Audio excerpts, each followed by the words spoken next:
Hello,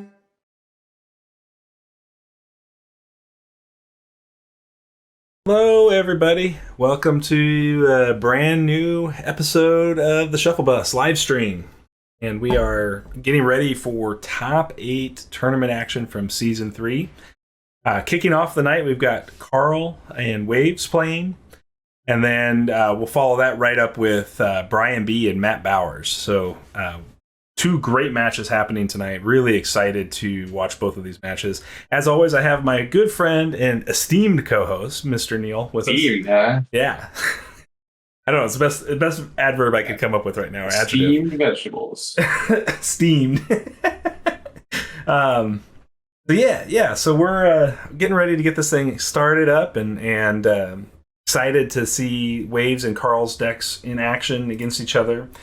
This is an interesting both match. decks are interesting for sure. Yeah. So Waves' deck, we saw Waves on stream a couple of weeks ago now, where I played him with my Odette list. He is one of my losses, and Waves obviously.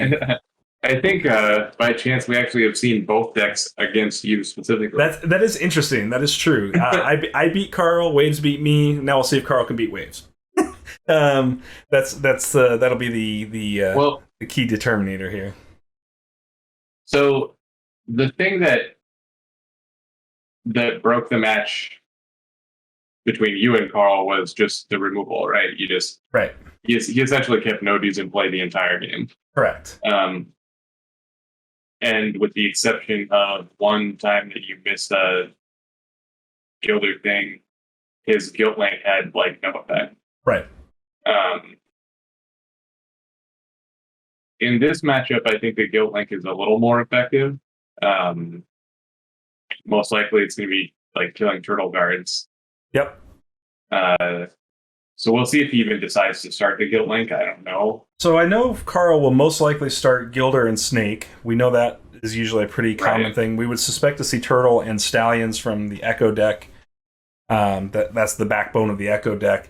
The rest, especially with Waves deck, which has got a ton of 1-ofs in it and 2-ofs, it's much harder to judge exactly what he'll do here. So the safe play is to start Golden Veil because Waves has the fadeaway. Mm-hmm. Now I don't know that that's entirely necessary.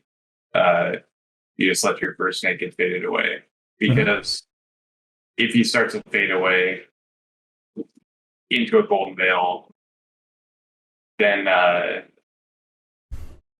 if he also starts Polarity Mage, then that Polarity Mage is very good. Sure. So I'm not sure. I think that's the easiest. Well, the easiest first 5 conundrum to come to. Obviously, there's a whole bunch of stuff going on in these decks. I think it's possible that we will see a Frostfang. Yeah, I mean, Carl did start Frostfang against me to enable Command Strike to help bring that snake online a little faster, and I think that's probably pretty reasonable against Waves' list in general. The 3 damage Command Strike shoots down the turtles and the horses. Mm-hmm. It's just not good against the swordsman. Yeah, that's true. And as you look at but even 3 damage Command Strike from Frostfang, just to add here, I mean, because that's a side action, you could then Gilder Ping a swordsman down, right? So it's sort of like a super Water Blast play against a swordsman if you held it in your back pocket for that. But obviously you have to have the Frostfang down on the field first, right? That's the...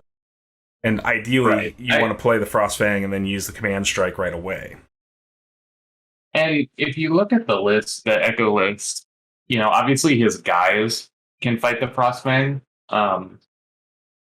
Essentially, looks like we're having some Waves DC'd and might have some technical issues here, but his men, the turtle and the Squall Stallion with a little work, can kill the Frostfang, but not a lot else. I mean, Swordsman obviously does, but I think you're okay making that trade where it's like put 3 damage on the Swordsman in a fight, and it's actually good. Waves is back in. He is rebooting his Discord at this particular point, and then it looks like Carl let Waves go first. Yep, Carl had the 5 basics and gave Waves a first play, and Waves is meditating the Turtle Guard, meditates a stasis, get both of those turtle dice up, and the gravity training, and a swordsman. So that's 4 meds. Yep, I mean, I think that's pretty standard for his deck. Decks that have turtle require a lot of meditation because they require the turtle side, right, and they usually don't have a lot of time dice. Because right now you just can't play a ton of time dice. So Carl just goes ahead and slams down the Silver Snake book. Pretty standard. Right. We saw Horse book, Snake book, going back to Waves. I assume it'll be a turtle book. Not 100%, but yeah, there is a Turtle Guard book, so you did call that correctly. It sends it back to Carl. And Carl will play Gilder most likely. Yep. Feels looking washed out. I don't know why that would be. I can see that. Oh yeah, I'm looking at stream too. It looks weird. It's like your brightness is off or your contrast. Get my play setting.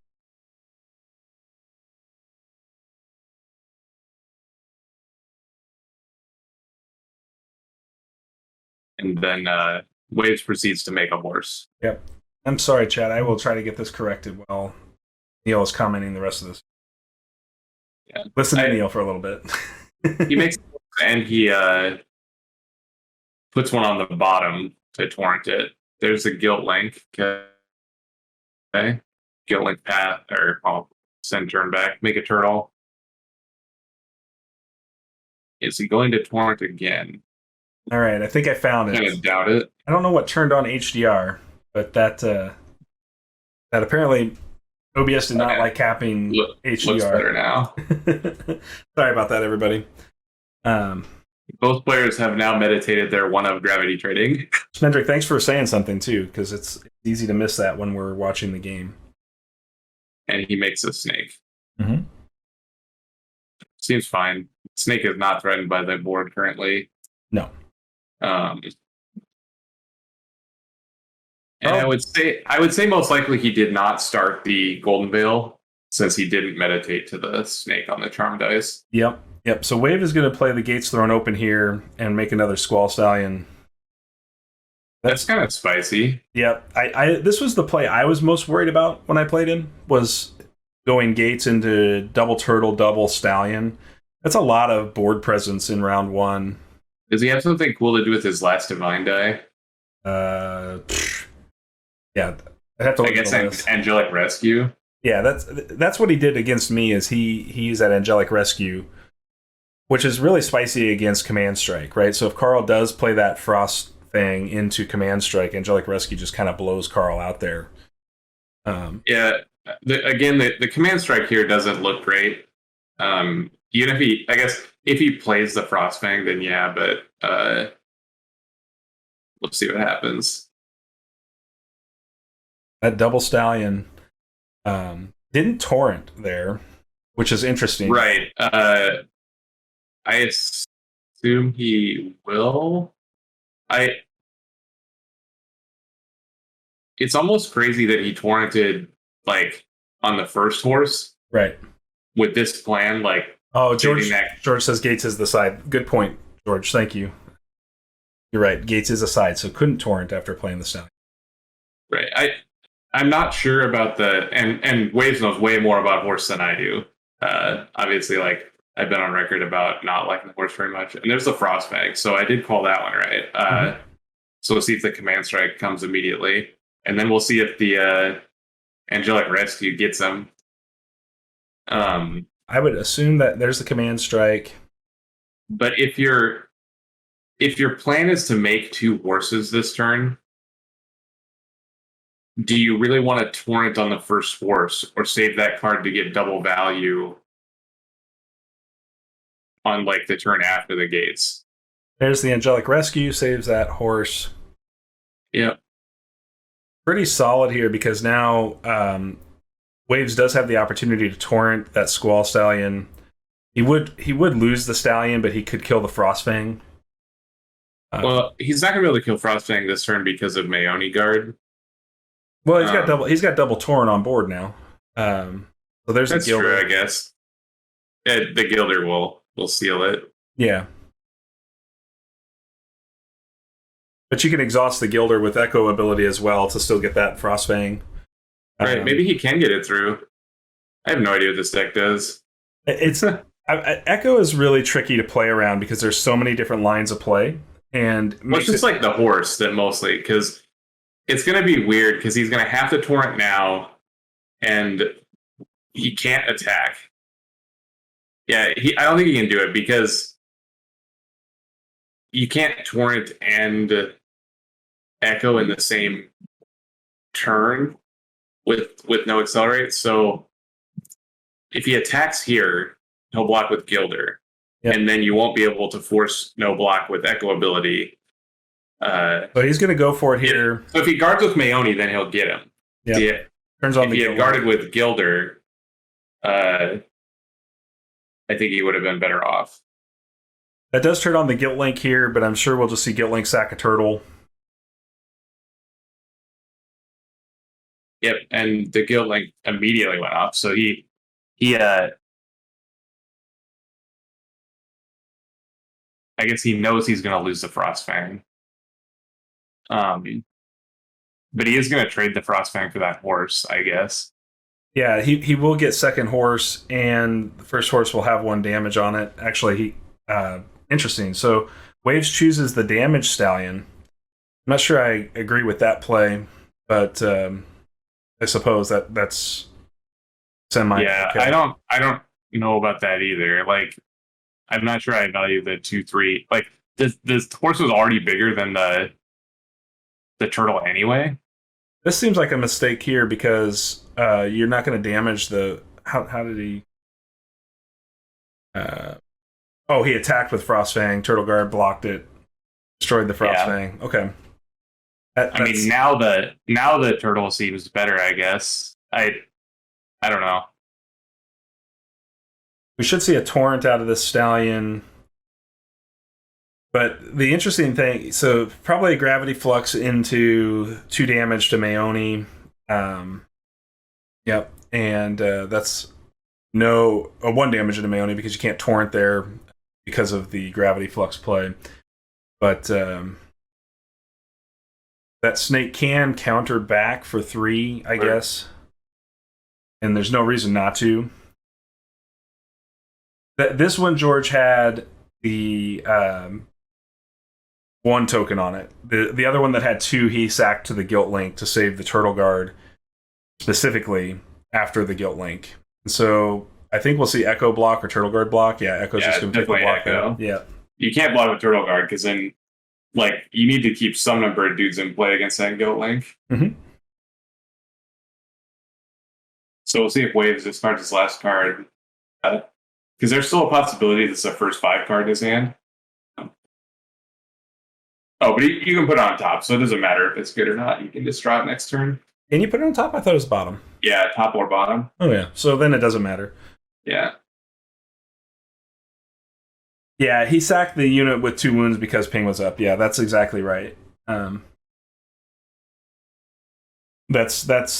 is a smart play from Waves there, just to not get essentially blown out. How did he get the second damage on it? He got 2 damage on it from. It got Gilder once, and then what? Nature Ping? No, what was the second damage? I don't know. I'd have to go back and look. I mean, have 2 damage first, I guess, finishes it off, but at least you make him use the dice in round 2. Yeah. Is that last turtle didn't do anything? Well, what you're going to get here is you're going to get a Silver Snake is going to get to command strike the Squall Stallion here. Yeah. I think the tempo is slowly shifting back to Carl. Well, now he needs that fadeaway. Mm-hmm. But we know Carl has 3 VVs, so and he just meditated up to threaten the GV. So very good chance GV is in this list now. And this is why, like, when I played Carl, I found a lot of value in Grave Knight, because the Grave Knight could just keep the snake at bay. Because Carl ends up in a lot of these situations where he's only got a silver snake in play. But Carl's going to pivot to an owl here as well, or at least play an owl book. No reason not to play it. No, absolutely not.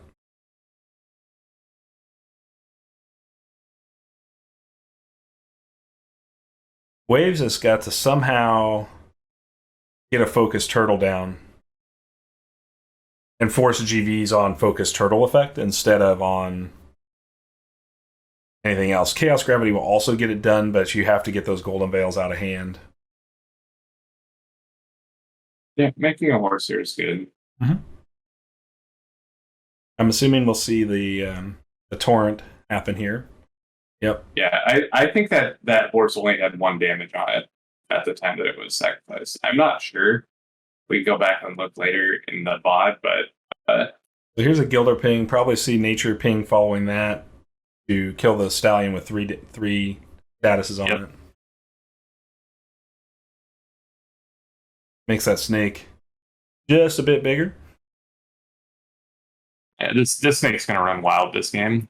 Like, he still has Command Strike up. Yeah, I don't see good ways for... He's got to hit it with the fadeaway or something. Like, but as long as Carl's threatening Golden Veil, that's going to be really hard, and that's what I... well, you just do it. Like, you don't have a choice, right? Like, if he has it, he has it. If he does, he didn't first 5 it, so he had to draw it. And chances are that, he has one or whatever, but if you don't do it, then he just still has it. Like, the snake is going to eat you alive. And so... I completely agree with that sentiment, for sure. This is one of the problems with when you play Snake, play against Snake, is if you're just making 1 unit a turn, it's very problematic because so he meditates a root armor and a mass heal to gain a double sympathy and loses the chaos gravity for that divine. I assume that indicates Swordsman. I don't know what else costs a lion in this deck. Yeah. And Swordsman's a reasonable play here, but there's second Stallion book. Well, you can't run Swordsman into 4-power Snake with Command Strike up. Like, no, but you can run Swordsman into Gilder and exhaust the Snake. No, you can't play Swordsman. It will immediately be Command Strike for 4. Oh, sure. That's what I'm saying. You can't just put it into play. The second Stallion book is interesting here. I think that's pretty good. It makes a threat that, like, at least maybe he has to Command Strike. Yep. Because that's the goal here, is, like, get the Command Strike to fire so you can play the Swordsman. So he actually can't play Swordsman and make another horse right now because he only has 1 sympathy dice. Right. Yeah.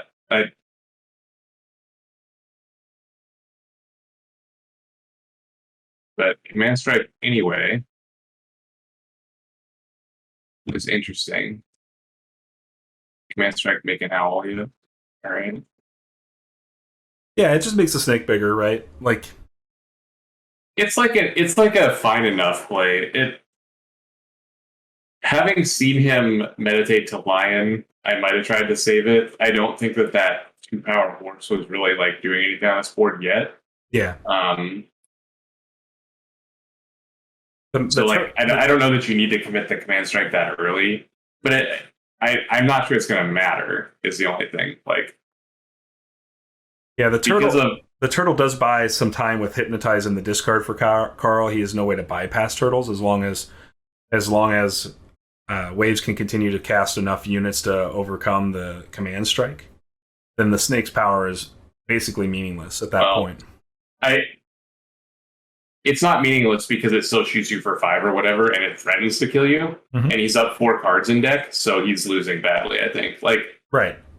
Like, just because he can't actually attack him with Snake doesn't mean the Snake isn't crushing him right now. Agreed. No, I'm just saying that at the end of the day, like, where I was leading with that was that Carl can just adequately pivot into these 3-eyed owls and win off of a long game mill strategy at this point just by leaving Snake sitting on his board, accumulating status tokens. So it's going to be hard for. And it's still very possible that this game ends with a big snake attack, but like it looks pretty rough here. Mm-hmm. One thing that Waves can kind of do to get back in the card game is this Torrent ability, though. It extends the deck. I think Waves has all 3 books. Yeah, he has 3 Turtle Guard books, so it's very possible we'll see another Turtle Guard come out this turn. Yeah, and the Turtle if he Guard, gets the focus on the Turtle Guard, that deals with the snake pretty good. Yep. That's a real potential outcome for this snake. It definitely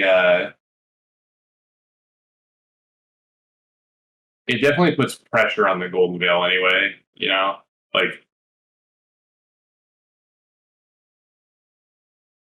Carl getting double nature pings ready, it looks like, and passing main. Doesn't think Waves is ready to end the round. You know, it might be in Waves' interest to end the round here. Leave Carl stranded with 5 dice up. I mean, stranding 1 additional dice, like his 5 to your 4 is when you're behind like this, I don't think is very good.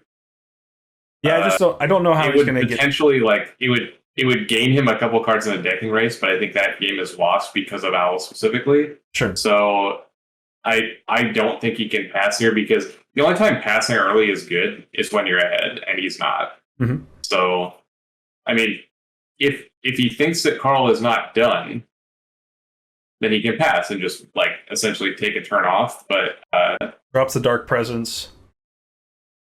Dark Presence is an interesting card to bypass the snake with your Stallions. Well, definitely can't bypass snake, right? Well, you can exhaust snake, but I guess it takes sides, so you'd have to have a double side play, which without accelerate is not possible. So you're kind of stuck here unless you can make a big enough Stallion before snake eats it. And I think at this point, if I was Waves, I'd just be aggressively torrenting to try to get to that 4 life on that Stallion, and before Carl can bring that up, and then you might get there just on making 1 natural dice meditate into a natural dice, but it's not looking very good. Warrior, I think Carl is fine with blocking the snake at this point. Like, you're right. Like, he activates Terrifying and forces Snake to block, but actually doesn't force Snake to block until he's like a lot more dead than he is right now. Because Maeoni has 20 life, and then I think he's like, you don't have to attack with Snake for it to be good. Like, I think he's fine just letting it eat another unit by blocking, whether he does it with the Terrifying Presence or not. So he just tries to take that Stallion into 3-Eyed Owl, eats a Maeoni block. Yeah, I think that's a fine attack. That attack is better than attacking face. Agreed. And exhausted the Gilder, so the Gilder couldn't protect the Owl. Does turn on the Guilt Link. It'll be curious to see what Waves values here on Guilt Link this round. The one issue with Waves' guys is that they're all like none of them are really fodder, and they're all very similarly valued, I think. So I think if Waves has the Chaos Gravity, always trading up with there's the last Turtle Guard book, so we won't get Focus Guards here, but does set up a round 3 Focus Turtle Guard potentially. That's a really good play here. We might have a last card Chaos Gravity here. Gonna do 1 damage to everything with a Nature's Wrath, ping that Stallion away. This book at least pressures the snake to get exhausted. Right. Because I don't think with Charm Basic that Carl can kill the turtle here. No. So Waves will have his option to do that if he wants top of round 3. Gonna Terrifying attack and destroy the Owl. I find it interesting that Carl decided not to block there. Couldn't because of the Terrify. With Snake? Well, he could have exhausted the snake to block there. I think he still wants to try to open up a snake attack into that turtle guard, but it's Yeah, I mean, now the Snake is going to get through or kill a turtle. And killing a turtle is just as good because now the focus books will never work. right. I think you have to like Phoenix. I think you have to take the 8 here. Well, the interesting thing here is if Waves divine powers his turtle guard and passes, Carl's only option if he attacks with the snake is to let the snake die. But that's going to depend on whether or not Carl decides to pass here or not. And it depends on that last card in hand. And we know it could potentially be a polarity mage. So I think what we're looking at always blocking. Yep. I don't like that very much because now you've stopped any ability to use your focus turtle books next round. This is the situation to me where you yeah, Brian, I agree with that 100%. He needed to leave that turtle alive and take 8. Yep. Uh, so with Carl going first here, Carl's going to be able to hit for 9 anyways. I don't think he was going to be able. That turtle was going to survive anyways with Carl going. Carl's versus round. No, Waves versus round. Okay. I thought that's why saving that turtle was so important. Yeah, I think that was a big miss there. I'm sorry. I mean, yeah, 8 is a bunch of damage, but you put him on, you got to have a GV, right? And then if he does have a GV, you lose anyway. But this way, you don't even give yourself that shot. I just wondered what the last card was. So there's Squall Stallion. Like the snake's just going to command strike that stallion and attack for 10 here. You just take your 10 and exhaust the snake out for the round. I don't see where that's ever going to be a bad play. I don't think you need to do that. Like you can do that. I think it's a fine play, but like you essentially are going to have that option a lot of times in this round because you're ahead on board and you have a guilt link. Sure. So like that just like opens you up to, I don't know, a chaos gravity or something when all you have to do is just like sit and wait and like maybe you get to crack him for 10 or maybe he just decks in 2 tunes. Like, yeah, that's true. It's probably 3 rounds with decking, but Frostbite. Carl has got the whole host of books now set up. Yep. And now with the Frostbite and the Gilder and the Command Strike and 5 Nature Dice, like, you're just never going to get to keep your guys in play.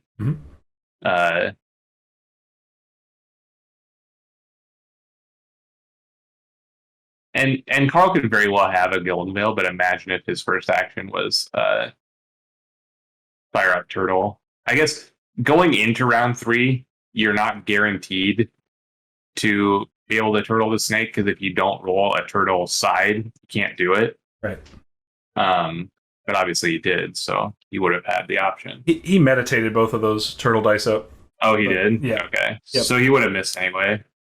But I think you have to give yourself that out. There's just torrents on the Stallions. Yep. Gilder paying a Stallion.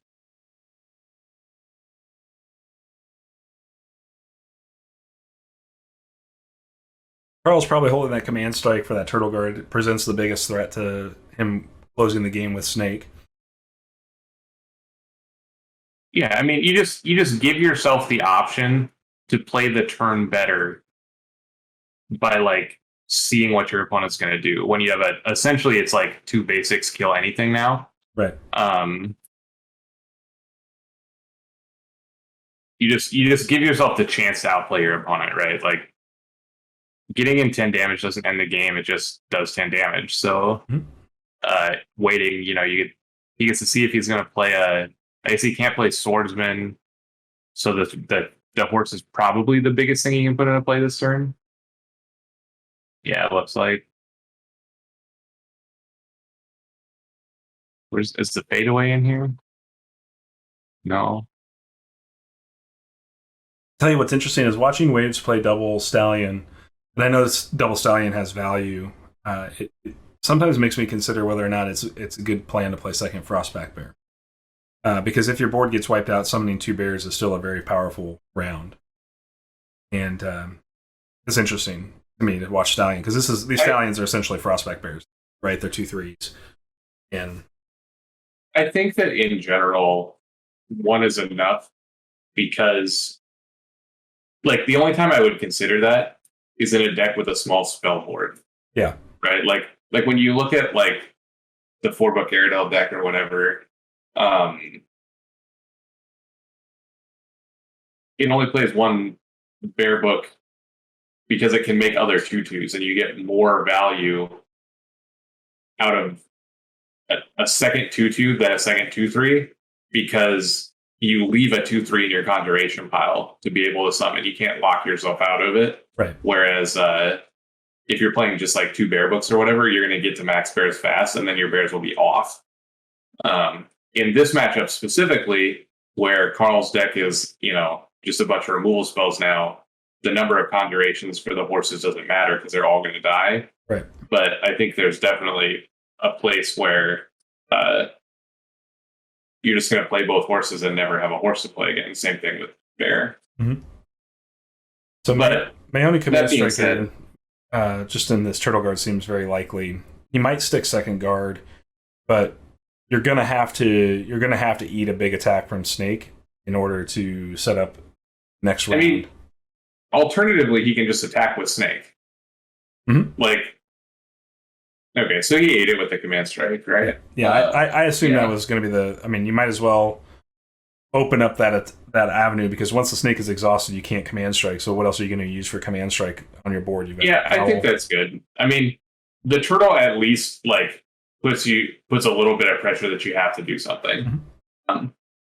So I'm not sure he needs to attack yet, because again, we're in a board state. I guess he's just going for it. Again, we're in a board state where I think he could easily get to where he can attack with Snake anyway and doesn't need to, but I guess he's fine killing this horse. I'm assuming he's going to block with horse because that's what he did last round was block. Yeah, I think the issue you have is what do you do here? Well, I think that if you don't think it's good enough to save the turtle last round, you definitely don't think this horse is worth as much as the turtle, right? Like, I think the correct play here would be to just let Echo take 11 and try to use your horse, but that was not what we saw Waves do in the previous round. So Echo takes the 11 here. Yep. So I guess he values the horse. And Carl removes an exhaustion from Silver Snake. So what do they do here? I guess they're backing things up. Carl decided he didn't want to attack? Guess not. I'm not sure what's going on, but we'll see. Mm-hmm. Or Waves changed his mind and decided he wanted to block. Well, could be. I don't know why they would remove the exhaustion then, I suppose, but I'm guessing they back the attack up here. Yeah.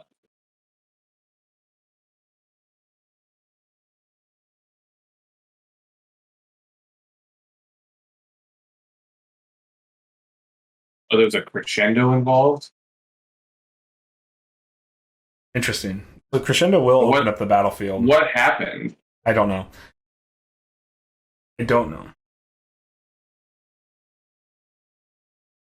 So it looks like Carl tried to attack and crescendo and then decided he didn't want to attack. And passed him in instead. But he didn't spend a dice on crescendo either, so I don't know.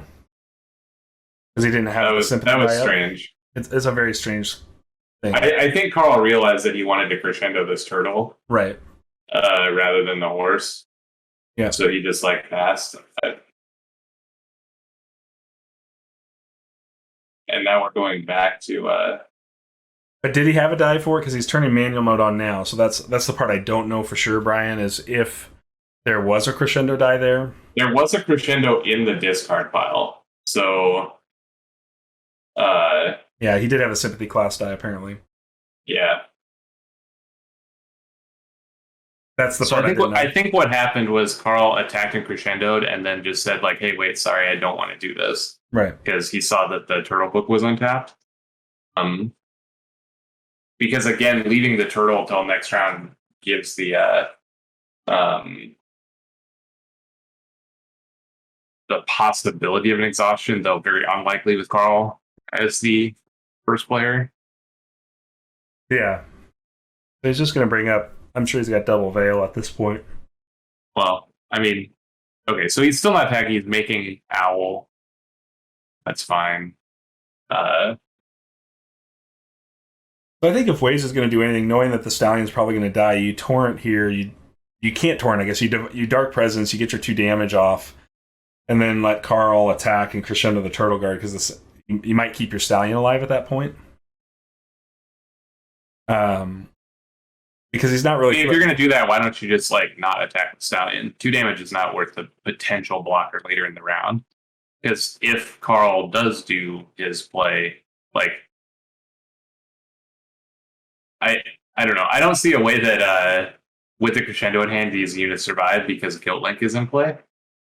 And that like Guilt Link in play is definitely a reason you shouldn't attack for 2. Yeah. That's a fair point. I don't know how he's going to win. I think that it involves like some kind of wacky, like this horse lives somehow for a while.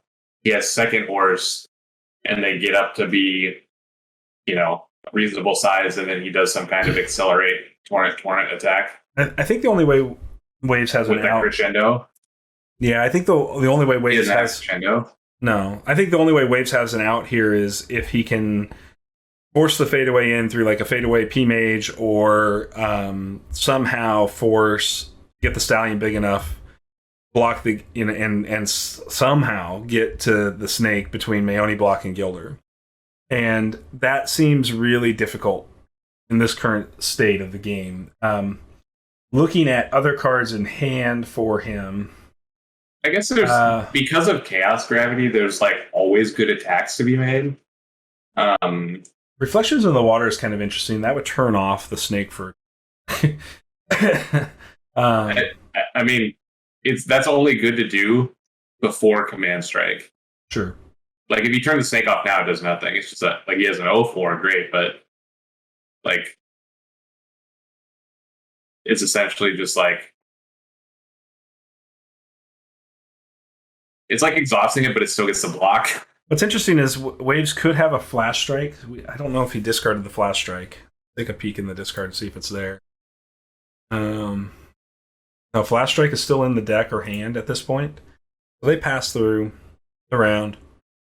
Thesis is like a way that you can kind of get through too, right? Carl has no veils in the bin, so very good chance his veils are all in hand. Reflection, that's right, because it's not an ability, right? Just prevents the snake from growing, yeah. It's a weird thing about that. The snake X life is not considered part of the ability. So he chooses to go ahead and Command Strike. I think you just have to take this hit here. There's just no way you can block with this guard. Yeah, I think you have to block. You can't double exhaust the snake off turtle. Really? So yeah, you can only exhaust an unexhausted unit. So okay, you should block. Oh, it got crescendoed anyway. Yep.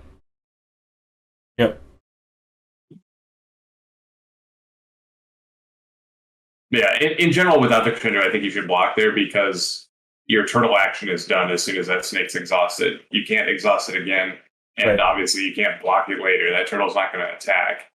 But it doesn't matter. I mean, now here's where you only get a million pings. Like I don't know how. With Command Strike down now, you can pressure Carl a little bit through Chaos Gravity and through Sonic Swordsman. But it's going to be tough. He meditates. I mean, horses are better at attacking than swordsmen now, right? Like, are they? I assume they can get bigger than a swordsman. Maybe because each card you discard is double if you make the second horse. Sure. Carl has one Molten Gold. He does. Yeah. As a removal spell, but I think besides Guilt Link here and random pings, he's out this turn with the. And there was the Molten Gold to finish the game. So Carl did get there with Molten Gold. I can never say anything about Matt Bowers because, like, in general, I think the burn deck is heavily favored here because the other deck doesn't apply a ton of pressure, but Matt plays in such a way that he. It's really hard to tell if Matt will succeed or not. He's just very good, but Brian also very good. These guys always played a million times, so I think the Brennan deck is favored here. Just you never count out Matt Bowers. Yeah, no, I mean Matt is Matt, right? So one of the best players. Well, in the game. So it's funny that these two players specifically because the last time that I played against Brian in the splits of this tournament, I told him, I had talked to Matt about our matchup, and he thinks that Brian is the best player in the world. Well, and then Brian immediately was like, no, it's Matt. And well, to be fair, like, okay, I love Brian. He's one of the nicest guys. If you ever get a chance to play a game with Brian, just get on chat with him because he is so fun to talk to. Yeah. And I have so much fun playing games with Brian. And Brian has worked me over many, many times. But I do have some wins against Brian. I have 0 wins against Matt. Anytime I've played Matt, I have lost. So. And I'm certainly not the best player, but sometimes I can eke out a win against some top tier players like Carl and Brian. I have yet to do that against Matt. And to be honest, the funny part about this is whoever wins this will be my opponent in the top 4, and I actually think I'm rooting for Matt to win because I don't think I want to play another Vampire Bat Swarm Brennan in this tournament. Yeah, he is so awesome, Cam. I mean, both guys, Matt and Brian, both are just fantastic and willing to do whatever to help the community. And I can't thank them enough for the support they have given us on the back end just to try to learn this game at a higher level, to be able to talk about it at a higher level. Both of these players have been super helpful to me in that space. So looks like Brian is giving Matt the go first signal here. Matt rolled 2 basics. I think that's indicative of the Brennan deck trying to win on turn 2, which it's very capable of doing so.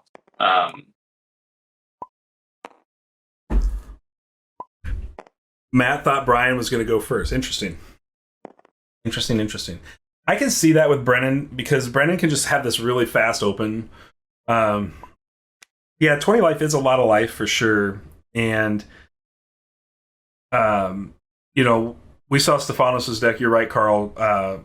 Work through a burn deck, but I mean, your deck wasn't really burn against Stefanos that day, right? Like, the thing about it is this Saria deck is not like the Stefanos deck was hardcore in the mill, right? It had like the purges and everything. This deck does not mill you very fast. It has the Orchid Doves, and like Saria ability, I guess, and Owl, but that's about it. That takes a long time to mill you, and the Stefanos deck was just like put a million cards a thing. But we'll see because obviously both Neil and Meteor are good against this deck, so that is a kicker for sure. And unlike the Stefanos deck, Matt is playing 3x on both of those cards. And Matt is threatening... There's one Neil in the discard now, but Matt is threatening a Neil play already. And then already has part of the dice set up for a Meteor if needed. So...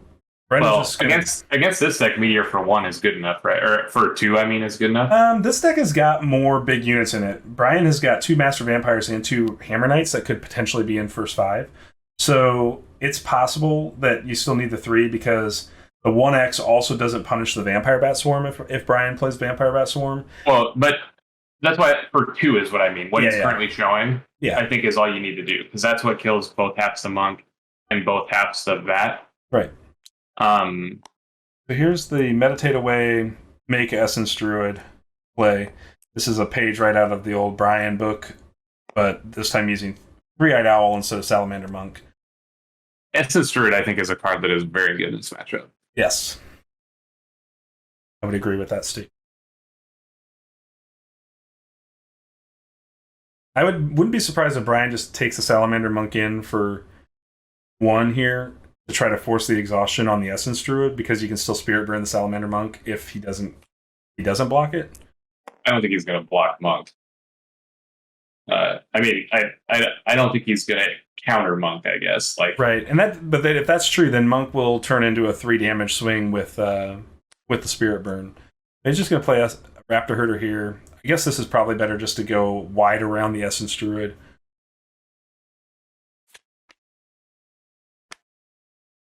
One way to get it, Essence Druid doesn't have Alert, and I don't think Matt has any access. I don't think he's playing Devotion deck. Oh, I hope not. That card's bad.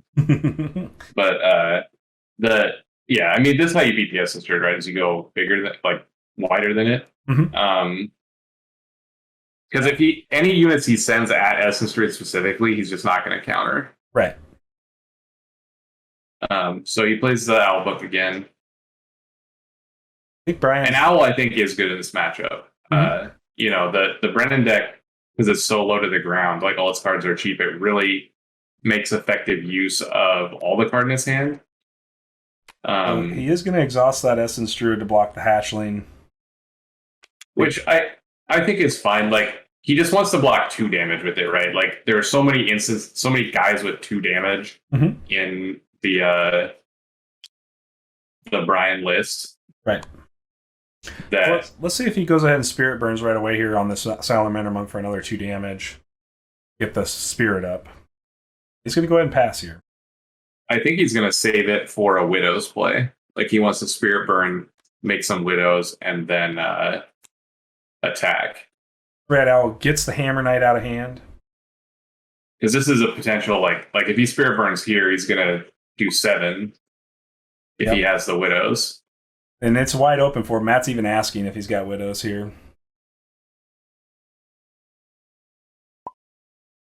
Brian says no comment. 1 Widows was meditated early, which is rough, because that's one of the most powerful things this deck does. Right. So Vampire Bat Swarm, so that's indicating no Widows here, because otherwise Matt's going to let him. I think he can still have Widows. Yeah. I just think that, I guess, you had the time still to not let the second Owl stand up here, and Matt can just play second Owl now. And yeah, but if you make second Owl here, it doesn't do anything besides gain him 2 life. Right. And die, which I think the Owl dying is better for Brian than the Owl staying in play. Seaside Raven's pretty punishing on Brian's board for sure. It's got some things to eat. It's going to be a munchin' Seaside Raven here.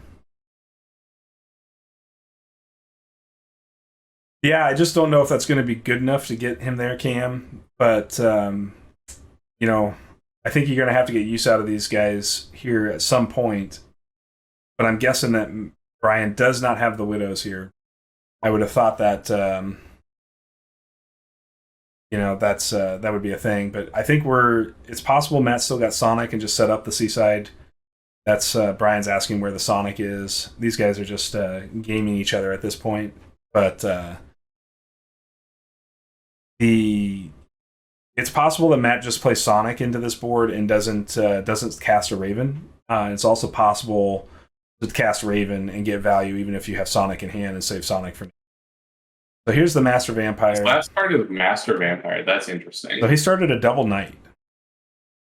He started Hammer Knight, Master Vampire. Yeah, I mean...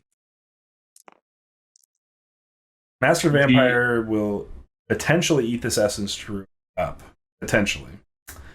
I think that's unlikely. Well, the Essence Druid no longer has the Tame ability, so... Right, but it still has 4 life. And I don't know where he's going to get the additional damage from.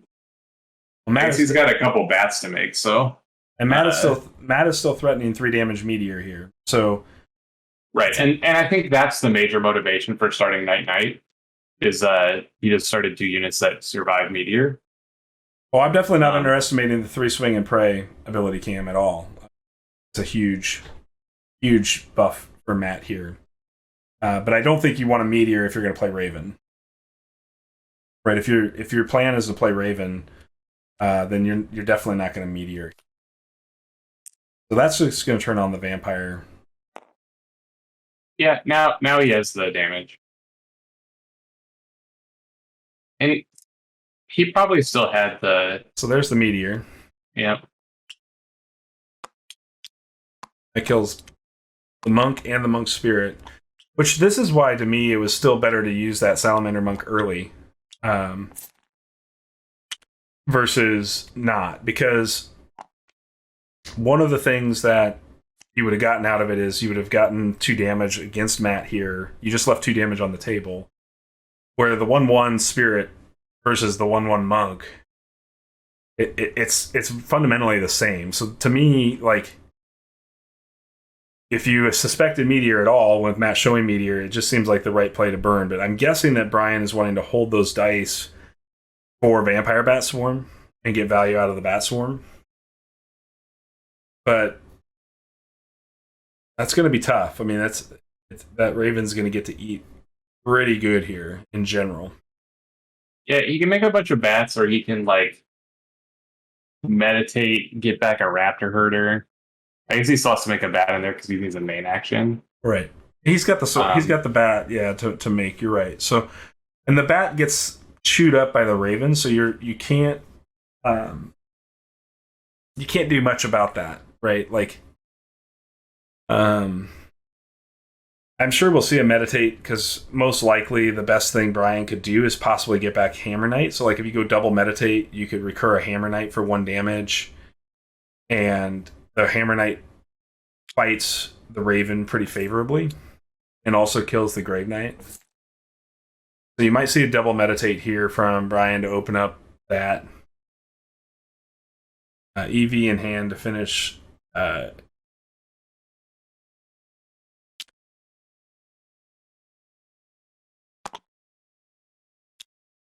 Enchanted Violinist. Oh, yeah. Very possible. So he just goes ahead and gets 3 damage from the vampire. Could be the one. I think Matt's plan for the 1 was the 3-eyed owl, though. Waves, personally. Like, make 3-eyed owl twice and then Seaside Raven. I could be wrong on that. I mean, obviously Matt's next level, so it's possible that he, like, wanted to keep that EV. Oh, the thing about Violinist is that it's good anyway, right? Even if you didn't foresee the like many nights. So there's the Violinist. EV. Yep, that will kill vampire.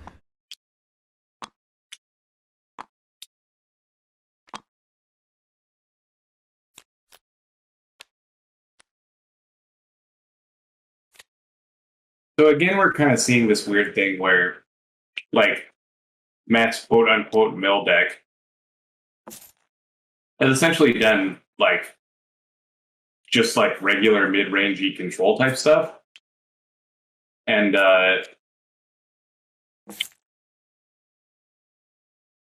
not operated like a mill deck at all. Like, it got 1 additional mill, I guess, off of the Violinist. Mm-hmm. But other, like, Violinist is a card you could play anyway, right? Like,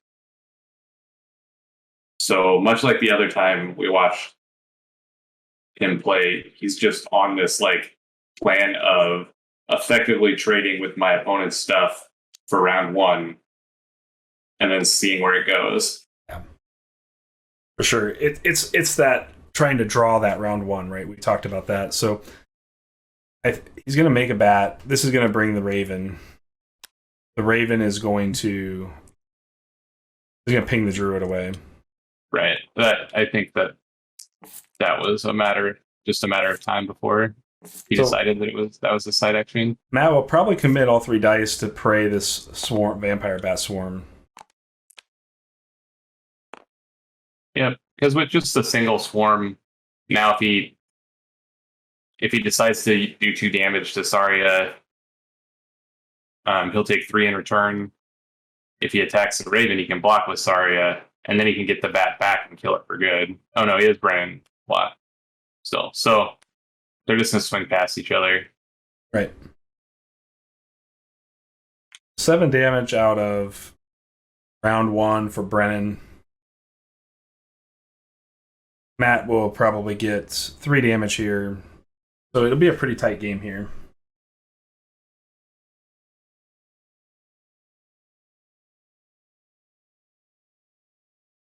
Question is regarding the exhaustion token there.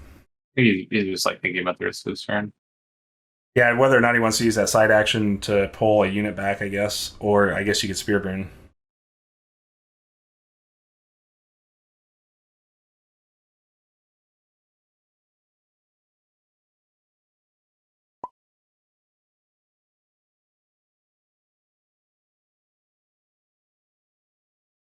So Brian said he should have swapped the order. Matt's saying, what did you want to do differently? So I'm guessing they're going to let him back it up here a little.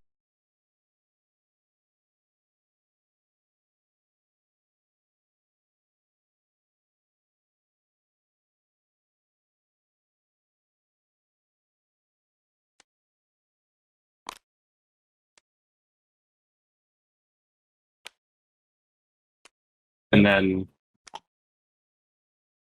Matt attacks, gives him the option to let the thing die, which is kind of interesting because if he had... No, it's exhausted, so he wouldn't be able to make another bat. Yeah.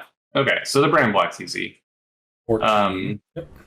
And he decides to get back a Raptor. He thinks that drawing Raptor was better than... What Raptor does for Brian that's kind of interesting is does turn on the Vampire Bat's group tactics. It's easy to forget the Vampire Bat also has group tactics on its text. This enchantment. Yeah, that's fine. He's essentially saying Raptor is better than a random card, and you better not draw Meteor. Right? Like, because it's not better than a random card if he has the second Meteor. So there was a chance that if Brian rolls the natural power, he could ping the Enchanted Violinist away, attack into Raven, and avoid getting milled another card from Matt from the Violinist. But I think he can. Violinist is still a threat against him because it makes him spend a bat dice, or it kills his Raptor Herder or whatever.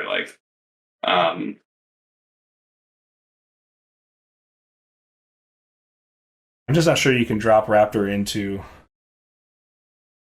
Yeah, Brian's saying the same thing I said on stream here, chat. He said I should have done Spirit Burn before the Meteor. That is 100% accurate. I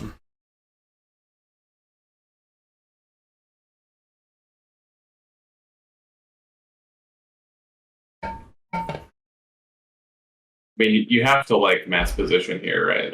Oh, for sure. He took some damage in round 1, but he didn't take a ton of damage, and he's sitting 2 threats to the same number of books. Oh, without a doubt. I'm counting Violinist as a threat because it essentially kills every unit in Brian's deck. Almost every unit. He's got a... So this is kind of funny because that puts a lot of pressure on the Violinist activation. Mm-hmm. Because obviously he doesn't... Brian doesn't care about that unit. No. But he spends a dice to put Matt on a decision point here, because if he gets to attack with it, it's going to be good. Right. Matt's going to shepherd back that Essence Druid. And Matt just says... he's getting hollow. Yeah, he gets a hollow. I figured the Essence Druid would be a way to sort of get around the Black Cloud Ninja and nullify the Black Cloud Ninja, because you attack with Black Cloud Ninja, whatever book gets exhausted, Essence Druid can bring it back.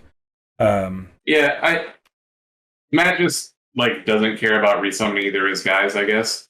I like this attack. That is Black Cloud Ninja, Christian, which is a loyalty card for Brennan. So Matt is giving up the Raven play here, taking one. To me, this is where I think if you're going to do anything, you should Spirit Burn now, just in case there's another Meteor, because Matt is threatening Meteor here. A Meteor will really get that Vampire Bat Swarm. There's the Hollow. It's going to spin down. I don't think Matt is going to Meteor. Like, it would not be good for Matt to Meteor right now. It has to be pretty close to the best Black Cloud Ninja we've ever seen, Carl, for sure. Without a doubt.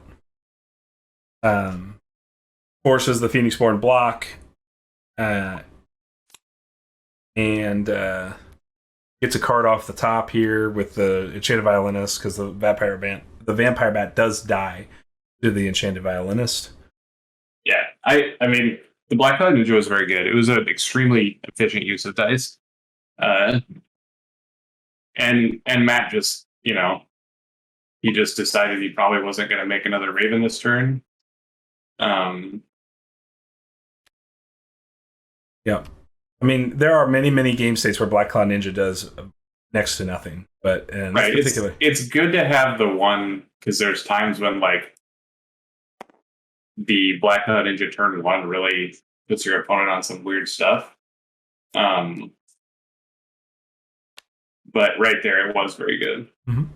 So now we see a bunch of dudes in play. Now the Meteor is more defensible. Right. But it still feels bad, like, to just jump for your guys. So we do see Brian meditate the Molten Gold away. The Hollow turn down. Yeah, and he's making an owl here.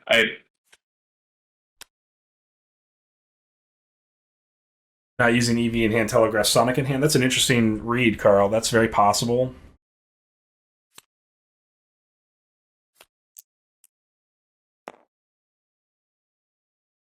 It takes away a heal. I think we're probably looking at a kneel. Don't we think that that's a good possibility here?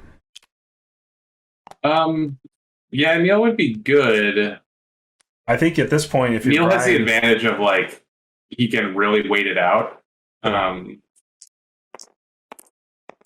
Call Upon the Realms is a great response to that Hollow. Getting those ceremonial dice back. Yeah, that was also one of the better Call Upon the Realms I've ever seen. Mm-hmm. Because he also didn't really want to take a main action, like, if with books tapped, and if you put him on Neil, like, he's trying to kind of time you out to get as many guys with the Neil as Brian possible. Rolls one of those back to pull a Sympathy up. Probably wants to make that either make another Vampire Bat Swarm or a Salamander main action next turn. Most likely that'll be a Salamander Monk, but I'm guessing he might meditate one more here.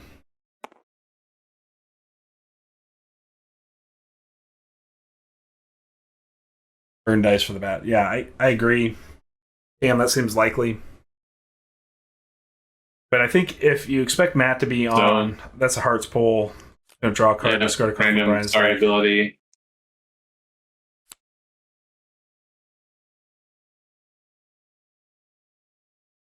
Still needs a main action. Okay. Make you discard. 13 to 16, so Matt's up 3 cards on Brian right now, plus cards in hand. So I was going to say, he's up 7 cards or something if you count the hands. Yeah. Archer gets lost to the Memory Drain. It is more difficult to mill the deck that has the many ceremonial dice, but obviously not impossible. So here comes the large attack. Yep. So this is gonna take out Matt's board or deal 5 damage to Matt. We'll see the Shepherd block, Hollow block, and I'm sure the Raven... Will the Raven block? That's interesting. Probably not. Just take the 1 from the Herder. It depends on what he thinks the rest of the turn looks like, because obviously he's going to get a bat back. So he resummons the bat. And takes 1. Mm-hmm.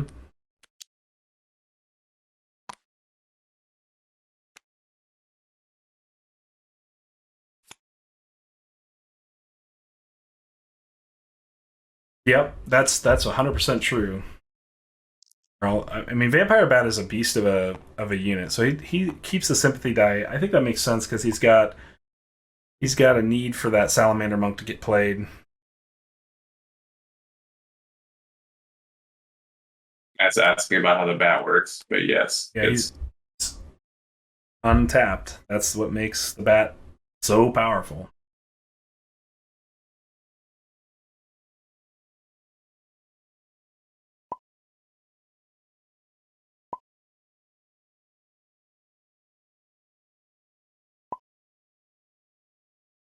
Right. That's what makes the bat so powerful is the ability to attack or defend with it. right. And the only way that it gets exhausted is by not blocking it. To Carl's point, just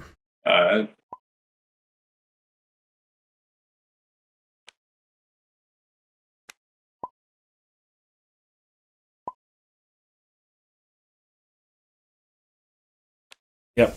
That's what makes the Vampire Bat so powerful. yeah, and it's really obnoxious because when the book is untapped, like you're just not very incentivized at all to There's the want Sonic to Pulse. let it take 3 to kill it because you just make another one. Carl did call that correctly. He was telegraphing a Sonic. Brian hates that guy. He's He's very good. Sonic is very, an very good. extremely good unit for sure.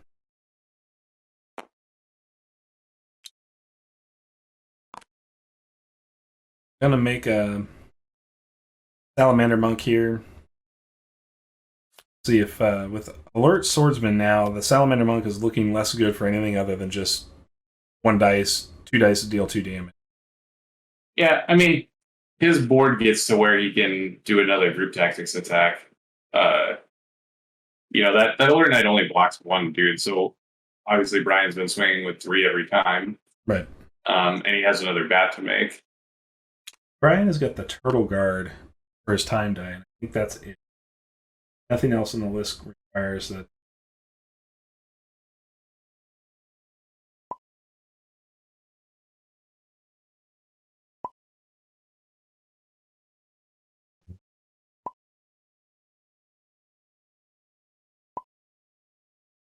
That comes.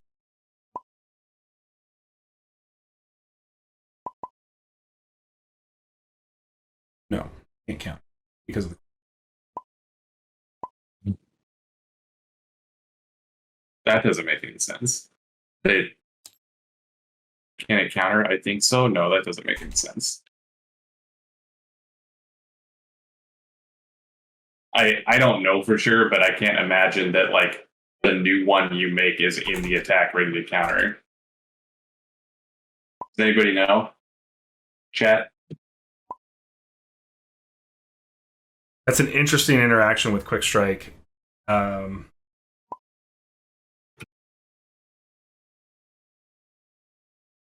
Let's see here. It's like you can't. The question is, Carl, if the bat dies to Quick Strike and it gets resummoned, does it fight in the battle? But I don't think it's in the battle because it's a new summon. Like if you refresh his bat, it's not gonna kill his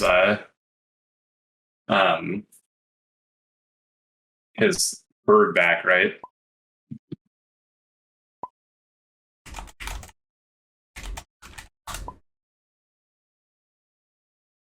Aging, but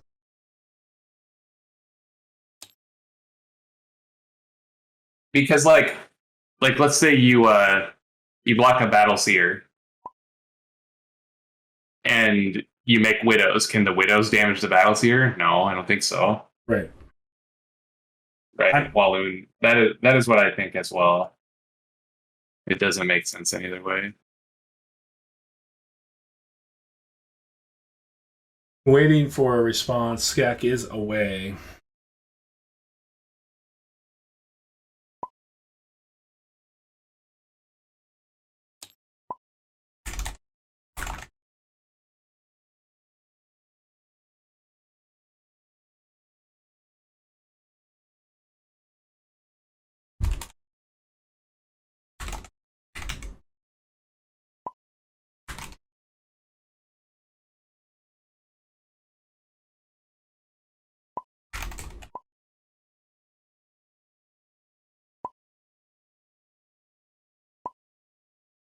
Okay. Yeah, I it has to work that way.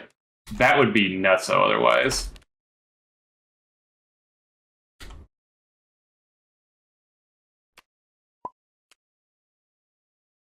We're going to keep it going. Ryan is taking the bat. Yep. Yep. So they're just executing it in proper order to show the removal.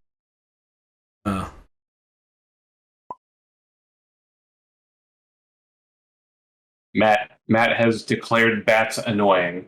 Yeah, you're telling me. It's interesting to me that in all the games of Ashes that Matt has played, he has not dealt with this before. Because Bat wasn't reprinted, was it? Um,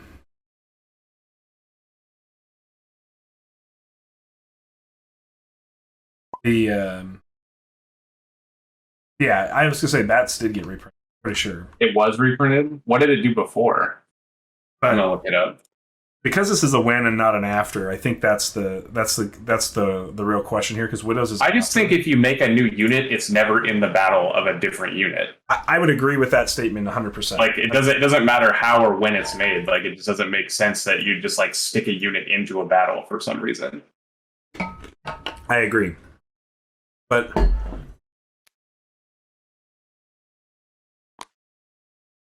it places the exact same copy back on the battlefield. I think that's the interesting part of that.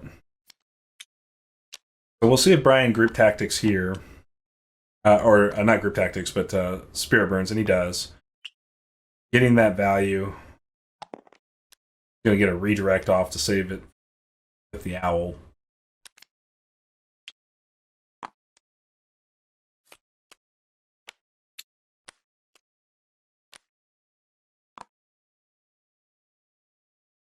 Official FAQ says not a battle. Thank you, Fighting. I appreciate it. I didn't have that handy right now. That's why I paged Skak on it. Ian seems to be busy right now. How dare he be busy during a top 8 match? In case he watches this later. Yeah, it makes sense. I agree with that interpretation as well, Fighting. I just wanted to get it right. Oh, Old Vampire Bat is super weird. It was a 2/3. When it takes damage, reduce the damage to 1 and fleeting. And when it would deal damage to Phoenix Born, you may deal 1 damage up to 2 units. That's a weird card. New Bat is so much sweeter. Yep. There goes the Raven. The book is the same, though. Now this bat is dead. Sonic Swordsman can kill this bat. Although the Brennan block is... No, he's got Brennan Guard. That's what they were talking about in chat, is that he can't use Guard with Sonic in play. Yeah, thank you, Fighting. I appreciate that. Chat, the answer is in chat for anybody that's interested. So Matt is going to heal 2 here. Close that gap down even more. Leaving up a single Divine. Obviously, Brian still has a bat to make if he wants, or a card in hand. Putting a lot of pressure here. With the guard up, this Sonic is just 3 damage. Could be 4. My guess is that's what Matt's thinking with that last Divine Die, but he may hold that Divine Die for the next round as well. He spent the Essence Druid already. Or I'm sorry. He has 3 Shepherds, so he could play a 1/1. Yeah, that's true. Or all the heals are gone. He could rally the troops for 1 if he attacks with the Sonic. That seems really bad. Yeah. But I'm telling you, I will say this: extending your life against burn. Yeah, with your guard up, you just make another bat. I think. To be fair, I think that's a accurate statement. Yep. They're just going to pass the need to. Oh right, yeah. Matt doesn't want to give him a chance to make another bat since he passed his main. Yep. I think that's a good play, for sure. Oh yeah, for sure. Ryan rolls. The best thing that Matt was going to do was make a Shepherd, so letting him make a bat for your Shepherd and then starting the next round is not good. Yeah, the only thing Matt could have done was go straight to Brennan face for 4 damage. So I think that's a small win. Well, that's not better than taking 3 back and letting your opponent make an additional bat. Nine on the Brennan player. So Brian has 9 and Matt has 13. Carl, there's the Neil. That's an effective Neil for sure. And assuming Matt has that Rally of the Troops, if that was the last card in hand last round, he essentially gets his swordsman back for this round. Yeah, I think he's going to try to, if he has the rally, which, it's like 50-50. Well, yeah, it's like 30% actually that he has the rally as a one-of. Even if he has it, I think he'd try to get more out of it. So I think you you definitely are going to Spirit Burn, clear your board, and clear the Salamander Monk Spirit. I think kind of interesting he didn't just reset a bat. I think that indicates he has a larger unit in play. He still can. He's got this. That Spirit Burn. Oh, but you can't reset the bat because it's exhausted. That's why. Right. So then he's just going to Final Cry as a reaction. Getting that burn damage. That was right. My guess is that he'll main action summon a bat here now, but he might make Salamander Monk first. Unless he has a bigger unit, he'll activate one of his books.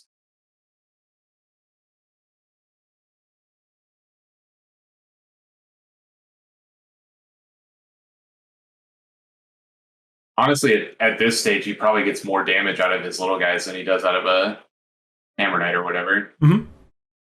Yeah. And he passes main after the Spirit Burn. So there's the Orchid Dove. That's going to start setting up this mill damage now.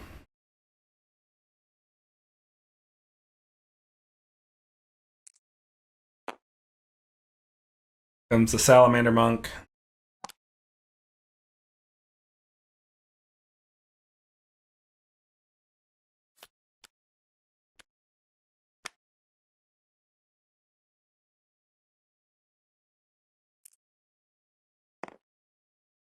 And we're going to see a bird here. Yep. The bird is the word.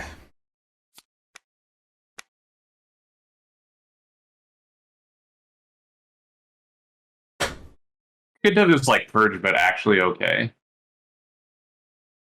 So it like gains you a little life by at the same time. Mm-hmm. They're scared of the bears, though. They are scared of bears. That's a big part of almost all the mill is the terrifying units really do put a lot of pressure on pure mill decks. I mean, this deck in particular has good things against bear. For sure. The Raven just looks really, really good against a bear. Yeah, it's fine. It trades on the defense, wins on the attack. But just like Meteor is good against bear, and obviously this deck has trump blockers that are big enough to. Ryan does value that Hammer Knight here.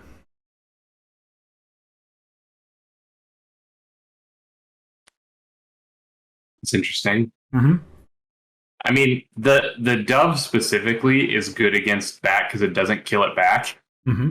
So, if he attacks with Bat and blocks with Dove, then Ryan's just going to take the Dove out of play. Yeah, which that's what Dove does, right? It only gained him 1 life in this scenario, but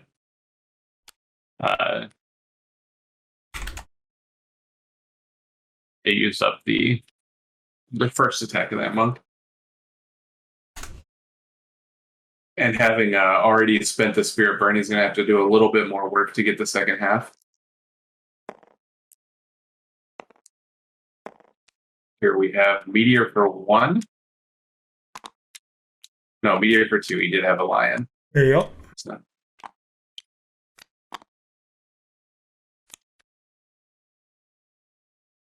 Brian elects... Oh, Bat's exhausted. Can't come back. Gets both halves of Monk. Yep. Okay. Yeah, pretty good.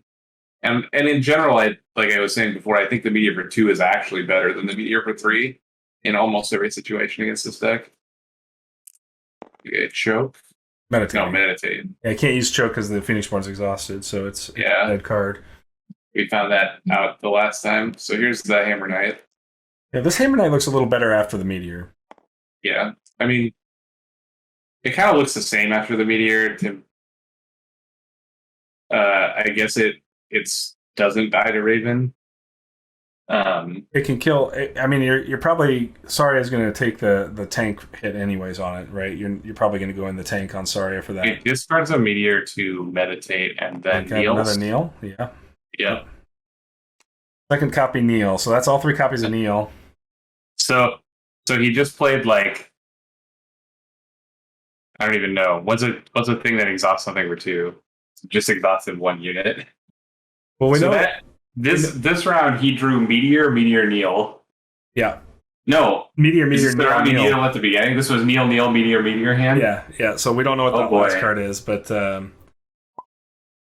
I guess they're going to both pass main and it's going to go back to Brian. I think that probably is a win for Brian here, right? Like, I don't think so. He still had a bat to make.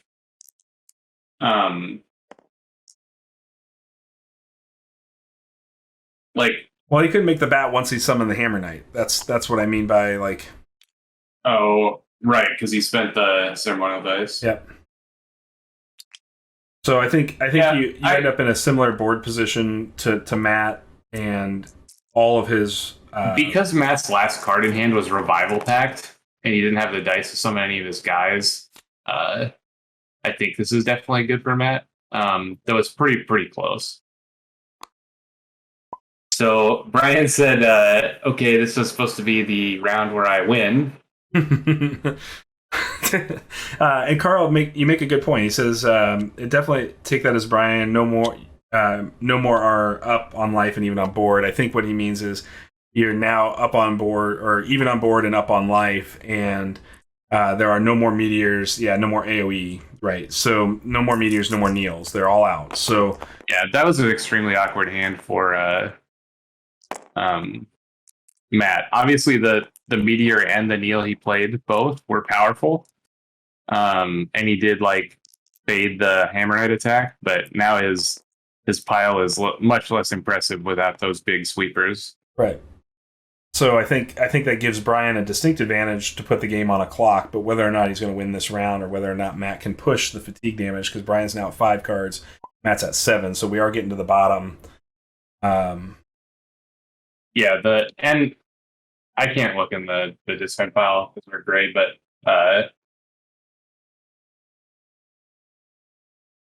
I know the heals are gone. I haven't seen the rally, and I don't know about the redirects. Yep, 1 redirect was played. Okay, I don't know about other copies of redirect. And if he's worried about milling, the 1 revival pack is gone. But I think that in general, Brian Sick will not be worrying about putting Saria on no cards. No. At this point, you got to suspect that Matt's going to hearts pull. Although it's kind of awkward with Matt rolling 4 basics here this late in the round. Just look at the cards he's played and we know are gone. Like, essentially the only thing that he can have left is like Shepherd of Lost Souls and Enchanted Violinist. Right. We're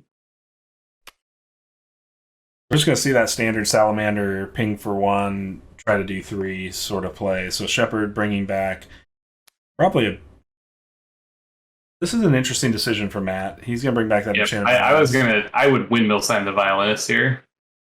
I think Brian's got to take advantage of that and use the Salamander Monk to Spirit Burn here. Because grab the Violinist. Yeah, so I think you got to take advantage and use your Monk here while the board is sort of open for it, if you will. If you want to force the PB block and save the Shepherd, but I'm guessing that you're just going to go straight to PB face. Although you kind of can't, right? Like, right. I don't think an attack with Salamander is good. Like, we're pretty sure that Hammer Knight goes to the dome because he's going to try to block it. Carl makes a good point. Dove gets focused here for basically free, and all these basic dice don't have to be meditated at all then. So there is some value to the focused dove, so he's going to natural ping Shepherd. I think that's good. If EV comes down and takes the monk, then so be it. But I doubt the EV is going to get here. So this is he's spending a sympathy.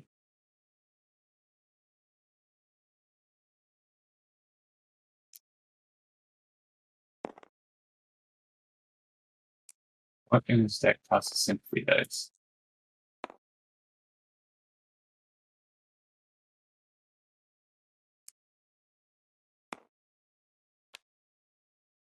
Oh no, just another shepherd. So this is exactly what I said. His hand had to be full of shepherds and enchanted violinists. Okay, so we got back an Essence Druid. That's cool. Yep. Essence Druid again lets those books. Essence Druid makes the Hammer Knight look a lot worse. Without a doubt.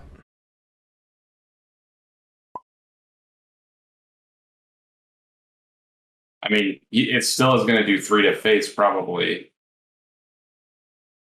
So my guess is and I don't know what you really can do here. That alert swordsman is a big deal. Because you really can't take the monk in, because the swordsman can just face tank the one and kill the element. I know one Blood Chains is gone, but he has a second one, and I don't know if I've seen it go by, but like Blood Chains to this board is insane. Blood Chains in this board would be very good. Especially if you can Final Cry off of it. A couple points of damage. I think if that swordsman gets Blood Chained, that it will be easy to do 9 damage to Saria. Attack the Shepherd and Spear Burn. I mean, most likely Matt will counter, right? So you go down to your monk spirit, and then you have to Spear Burn the monk spirit. I think that's probably not great. The monk spirit is essentially blank, like just bad with the swordsman in play, unless he attacks it with a screw. Yeah, that was the attack that I did see. Ping's attack with HK, force Matt to take 3 or lose his board. Yeah, how does it? He wouldn't lose his board though. I guess he does lose the board to the nature ping if you do attack with Hammer Knight. Right. If he pings the Sonic and then attacks Sonic, right. He has to take 3 on Saria or get wiped. But I would guess that Matt assumed Saria was taking 3 to this Hammer Knight this round. Yes. Just like Brian was talking about how like you just can't guard anything except Sonic Swordsman. It's very similar to that here.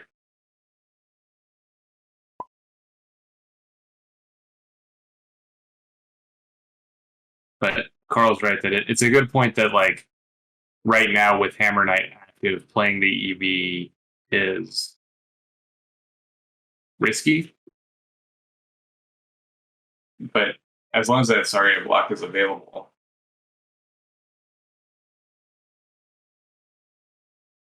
We know one Final Cry is gone, right? Okay, so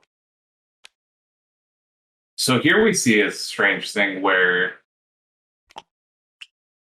he has elected to take the okay, so he's backing it up. He's gonna ping first, I think. I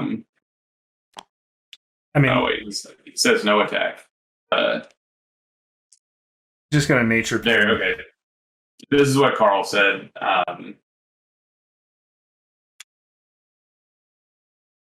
Nature ping this now he'll attack and force the tough decision.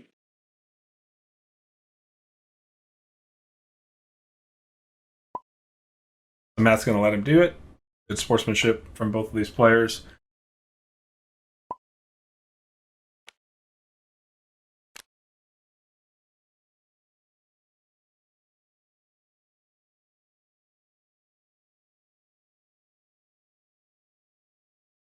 I'm guessing this won't change Matt's decision, because if he's really planning to go mill, like, you could just counter here, drop your EV, and kill the Hammer Knight. That seems like a pretty good exchange on your next turn. Yeah. And that seems like that's what he's thinking, is like Brian wipes the board. Well, so the only issue with that is that the Hammer Knight is not an attacker now. So do you want to use your violinist on something that could Well, damage you this turn or not. with Brian only having 5 cards, so he's just going to make the 3-eyed owl first. But with Brian only having 5 cards, I guess you can do that play anytime, but you still got the druid. Right, so I mean you're going to get double owl here into druid. Yeah, I mean I think Brian's just going to go salamander monk to the face. That stops the memory drain if that is a thing. I think you got a spirit burn here. And if you can spirit burn and final cry, then you did 5. I think that's probably pretty good, but we're seeing Brian pass. There's just no reason to take these actions when you don't have to. Yeah, I guess because there's no more board clears. That's fair. That's fair. You no longer have to worry about a medium. And you know he has a violinist in hand, so you want to make the monk spirit the turn it can attack. Though now it's kind of not as good with druid in play, but it still forces the druid to exhaust if you attack Phoenixborn. If he decides to block it. Right. Yeah. Because if you don't, he goes down to 5. But if he makes a bat or he okay, so I guess firing Spirit Burn now.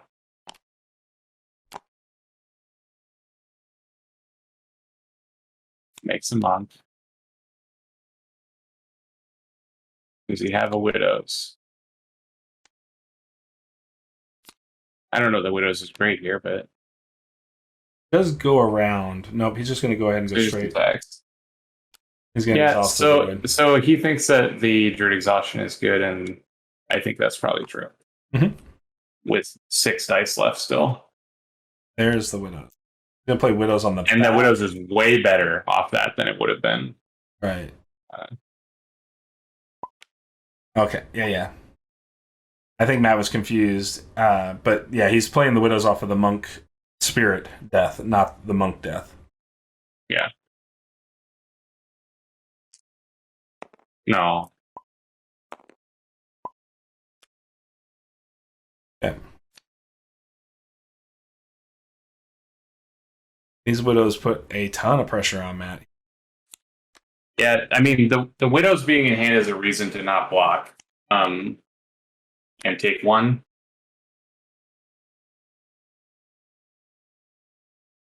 Raven can be played to eat one of these, but that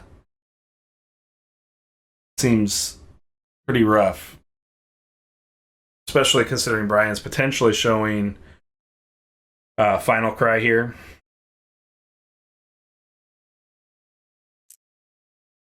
Frank's here. Look at that. Yep, What's so up, Burker? Man, what's going on? Yep, so we do see the Raven pray one of the Widows down. Yeah, I mean, that takes a lot of the pressure off, making a blocker and removing an attacker. We're meditating away showing that redirect. Revival Pact. I think Matt's still on redirect here, personally. Over EV. Well, having both is very good, because he can just pass until he has to redirect, or when Brian's kind of done doing stuff, play his violinist and get a little value. Gonna bring back that Raptor. Yeah, that's pretty good. Play the Raptor. This is gonna force Matt to play the EV over redirect. Because otherwise you turn on group tactics. And the redirect in general, is not as important now that he has Force Head Hourglass up.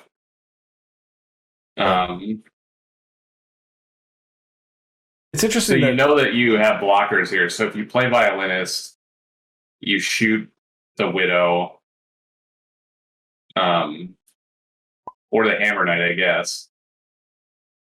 Yeah, I think that shoot Hammer Knight, then the group tactics is turned on. So the Raptor Herder to me felt like it's potentially a small misplay over trying to get a Vampire Bat Swarm if he could have, because I think the Vampire Bat Swarm is just a stickier unit against Matt's board.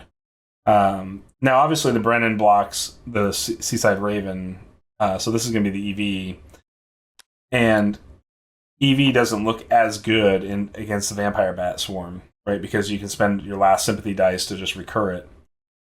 So, Well, yeah, I mean, he's in a very similar situation in either case. Here he has a 1-1 and an 0-1.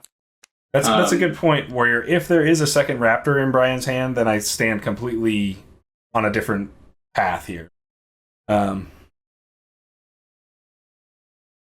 Brian have the sympathy pain? That's a good question as well. Don't know. Obviously, we didn't see the sympathy pain here, so. Well, does sympathy pain do anything? Because if Matt's just waiting for him to die to decking, like sympathy pain will never be turned on. Well, sympathy pain. It's from an attack, right?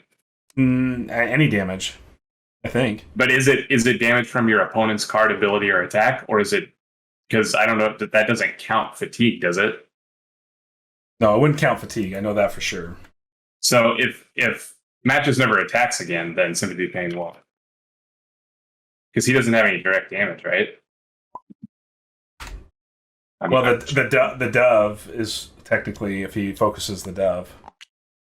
We're a long ways from that.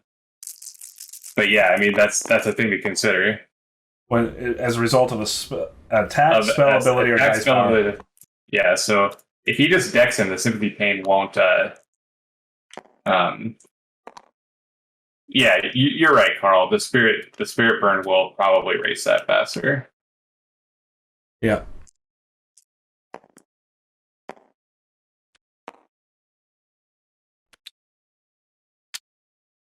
So Brian's got 2 cards left. Matt's got 4 cards left. Matt does get to go first here with Raven, Druid, and 3-Eyed Owl up.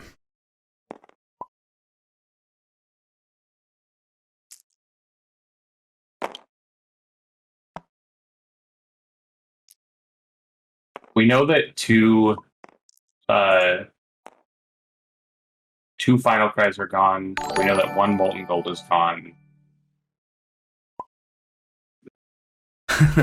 Battle Commander, back with some more sub action. 3-month streak. Thank you for that, sir. And at some point you'll become awesome. I think you're awesome all the time, dude. Yeah, this is very, very close. So what we saw. Oh, sorry, that's Heart's Pull. Yep.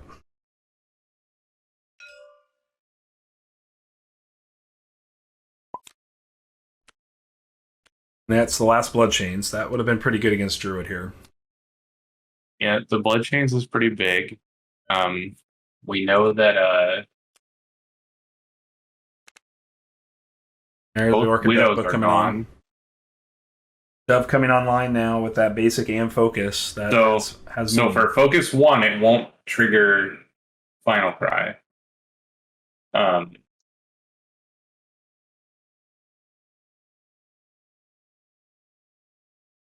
But it will give him a hell of a lot of blockers. There's the Raptor Herder. He's got a hell of a lot of attackers, is what he's got. Mm-hmm. Okay, so Molten Gold is off the table.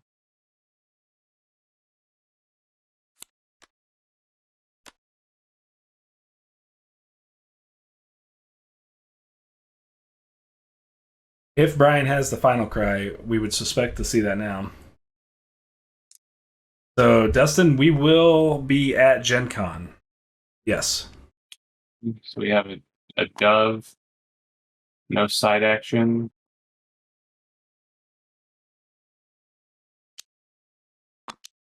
I don't know what he's got in hand, but I might consider Charm Power on one of the herders. Yep. But obviously you passed. Just said go.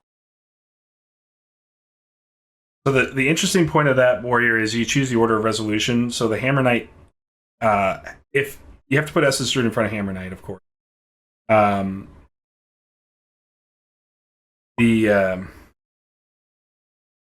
knows what his last card is because he hovered over it. Right. Stupid TTS. Yeah. It's just this one that does it. So.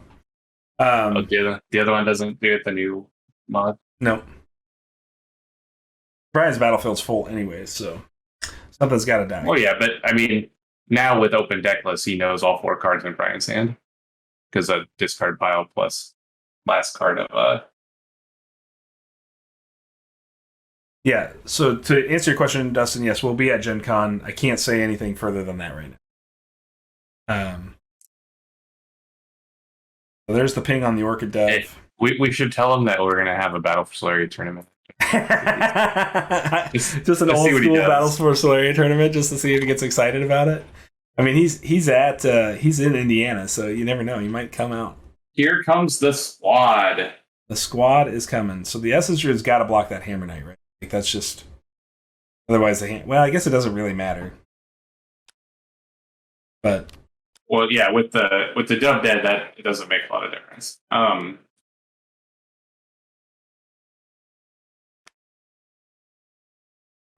You're gonna be at Gen Con anyways? That's awesome, dude. We'll have to get together for an adult beverage one night.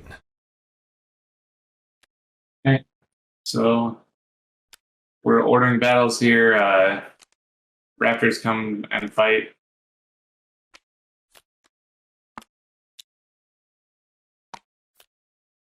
I don't know what I'm going to bring to Gen Con yet. I'm going to drive, so.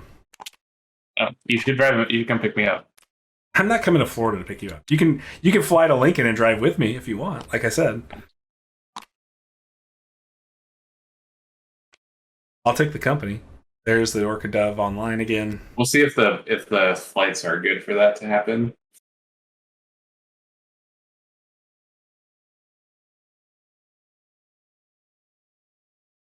This is an interesting position for Brian now because Matt's just got all his dice. I wish we could see the discard pile because then we would know if he was dead. Yeah, because of if he has the final cry, he's dead. Yep. I don't think there's any life gain left in. I think both heals and the rally are gone. I guess he could have the redirect. That stops one of the two instances of two, right? It does. And I would suspect that if that was true, then Brian would have already meted the ceremonial die up for it, because it's currently not set up to do that. So this is pretty much a giveaway. Here's the Spirit Burn. Yep. Doing that too. Here's the redirect. Here's the redirect, yep. And we already saw one redirect go by, right? Yep, that's the second redirect. So that's it. Okay. No more redirects. And play Salamander Monk into this board.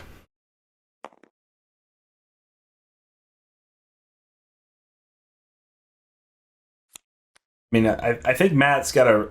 He's not out of this match yet, but he's got to dig himself out. He has the thing is he has to know that, like, is this a May to shoot with the? Okay, so he's not required to do damage with the Orchid Dove if he makes one. Gonna make an owl first. That's good. That's just one point of damage here.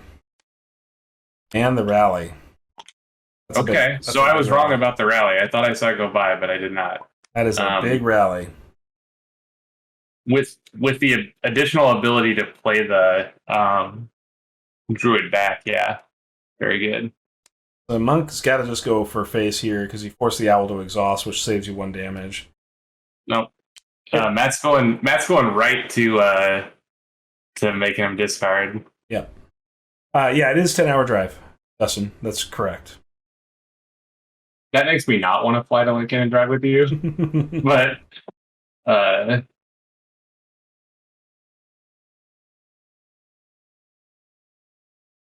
it sucks because I got all my Nemesis stuff and I want to play it, but I can't take on playing. It's too much stuff.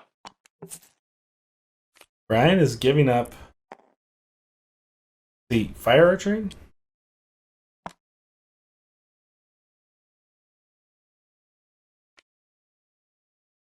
He starts a Sympathy Pain. Okay, so Brian also believes that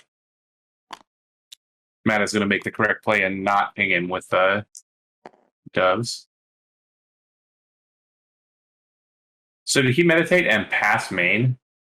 No, he 3-eyed owl and then meditated. Oh, he memory drained and meditated. Yep. Okay.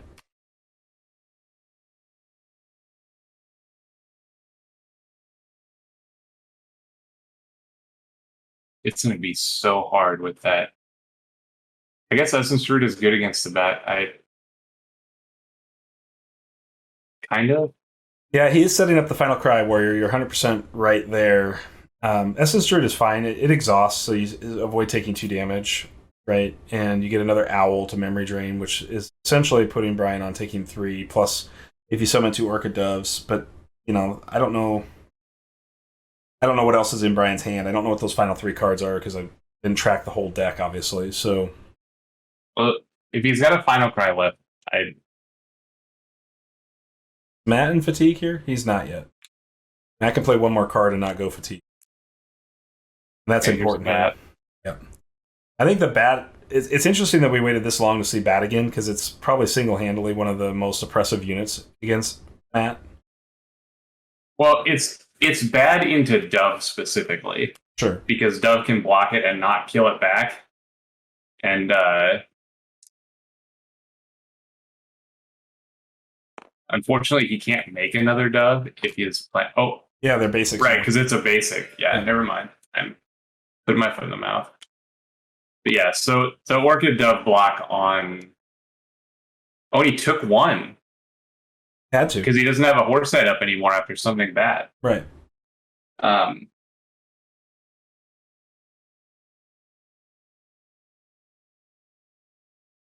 Brian just passes here. Matt's going to summon another Orchid Dove here. Looks like Matt is potentially turning the corner here. I think Carl's right. Like, if there's we can't see the discard pile, so we don't know. But if there is a final cry in hand, Saria will be dead. Yep.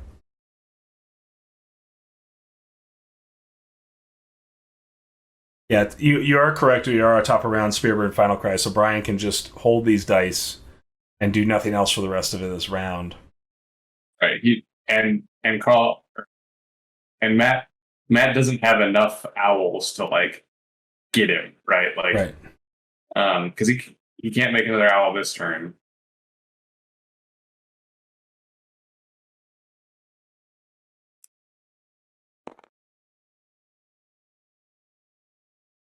Summon with 1. Sympathy. Oh, a Dove. Yeah. Risen Horde. Interesting. Kind of interesting that he's decided to commit something to the board. I guess Matt's out of dice, right? So, I believe he gained 3 life this game, following 2 off of a heal and 1 off a rally. Because Brian goes first, so if Brian's Spirit burns top of round, even if he doesn't have the final cry, he's going to kill a Dove here. I think that's smart. I think you can Saria block here. Yeah. Because your damage is coming in instances of 2. Matt gained 3 life this turn fighting. Or this round, or this game. 1 heal and 1 rally. One of those things that you said, yeah. Yeah. Somewhere in there I have the right words. All the best words.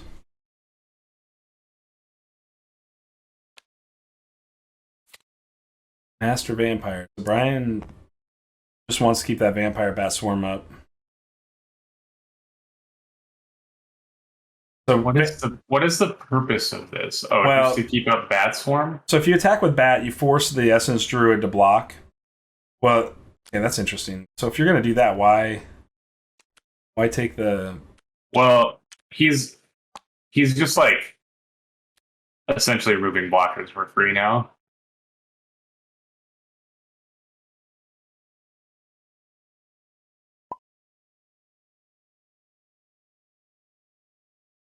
Yeah, so he actually redirected twice in this match. So if you're counting the redirects, then there was 4 more points of life preserved through the redirects. So then his total was 7.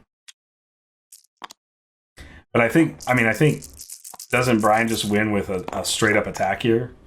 Like, you just attack with all your guys because you got group tactics on the Vampire Bat Swarm. You've got... You'd attack for... Attack for 3. I mean, you attack for 3. And then be able to Spirit Burn for the win. Right. Or you can Spirit Burn first and make 2 fallen and attack for 4. But he can't because his battlefield's full. You can only take 1 fallen. So I think you just attack with the squad. That do it, will I be think. GG. So great, well played by Brian, well played by Matt. What a brain burner of a game. Watching these two duke it out, this was super close. Brian is able to spirit burn and push the last bit of damage, and Matt is out of redirect, so there is no opportunity for Matt to save this last point of damage and go from there. So there was a sympathy pain here this round as well. So Brian just had another out here if needed. Although memory drained owl would probably get you. So, anyways, these there's all his EVs and hollows. That would have really sped up Matt's win con substantially. So, very well played from Brian. All right, chat. Obviously, we have Ben and Jesse playing here. Decks that we have seen multiple times on stream already, but I have the list up if you guys have questions. And now we have hand cams, which is cool. Because I can look at all these cards. I admit that part of the fun of doing the commentary is guessing the first five, but this is what the people on YouTube want. This is what the people on YouTube get. So we have Ben starting out with his Butterfly Monk book. On Tuesday, we spent some time talking about Ben's deck, kind of as a side to discussion on Gauntlet. And, I was kind of advocating against adding Ben's deck to the Gauntlet just because it has some wacky stuff. And you'll see here, he actually first fived a Shatter Pulse, which was one of the cards that we were talking about. But, Shatter Pulse is an efficient removal spell. He has the Butterfly Monk in this hand, obviously, that he doesn't care about dying.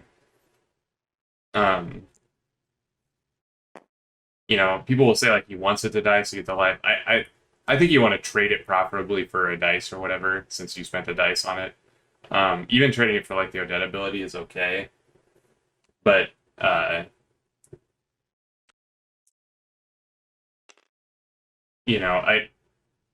Jesse started a knight, so having the Shatter Pulse is probably good. And I assume he started the Molten Gold just to make his future encores work.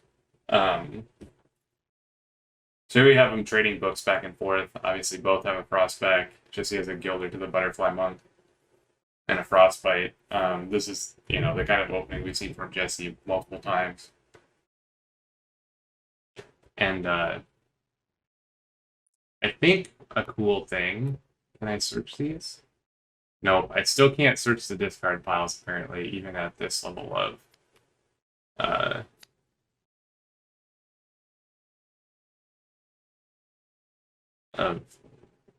promotion. Nature's Wrath in the bin for Ben. Jesse summons a bear. Finds safe play with nothing in play for Ben. And Ben in the tank a little bit, kind of deciding the order of his stuff. I think Ben is looking for the long game since he started this Magic Siphon. Magic Siphon in general kind of puts you on a first four. And the value of this card increases over the course of the game as you get more and more activations out of it. So the more rounds we see the game go, the closer this will be to a full card. But he's obviously already using it to good effect here to make Jesse's Hammer Knight a little more difficult. Jesse's Sword of Virtue not looking so hot right now. It'll give him a double Night Attack if he wants, or he can hold it because we do know that Ben has Beast Mages that are something you can hit with it. But overall, Sword is just okay in this matchup. I don't think it's wonderful. You're usually going to trade even on dice if you're killing something. The only thing is Beast Mage that it really hits home.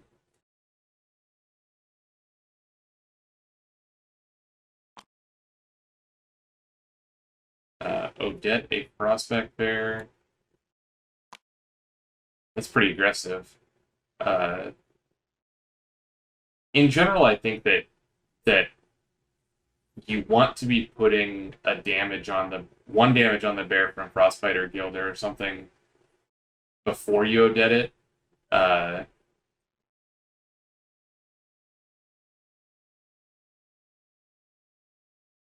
it's probably about the same. I mean, once you Odette this, like, it's clear what's going to happen. The benefit of Odetting is you get to Odette plus Frog, but he didn't actually do that. And Jesse chooses to block.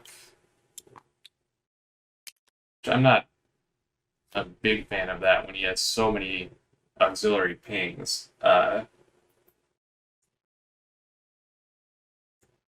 Yeah, I agree, Nick. It does say, like, use your bear now or don't. I assume that Ben is a strong enough player to know, regardless of whether it's Frostbite or Odette first, it's use your bear or don't, with the Odette in play. So I suppose he had the option to, if he pinged the bear once, then Namine could turn off the future Odette. But I didn't really like the block. Seemed like with the many pings in play that he would be able to deal that last damage with no big deal.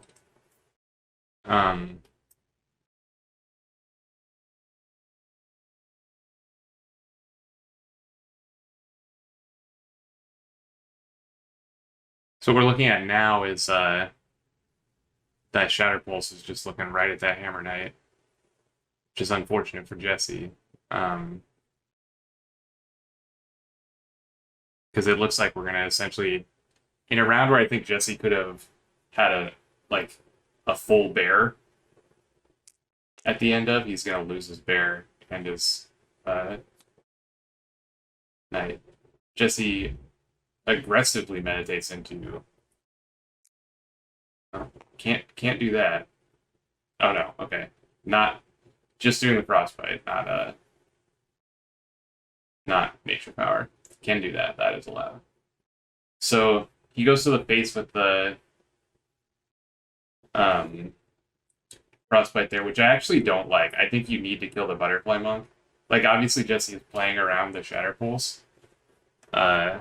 So maybe that's okay. But like, if he was playing around the shatter pulse, he should have just attacked with Hammer Knight. Like, he's not going to get this damage through with this thing alive. Here's a Molten Gold. Just meditate, Molten Gold. Both players meditating heavily this round.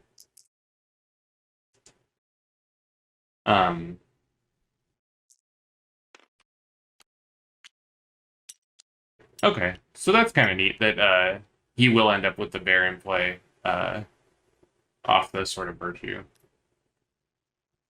And this, I assume, will... Oh, it can't get blocked. Yeah.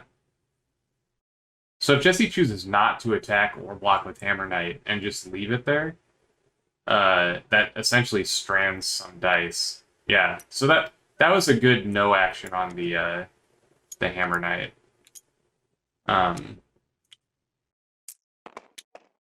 Obviously, Hammer Knight is still at bay, at the mercy of this Shatter Pulse, but he did just strand 3 dice for Ben.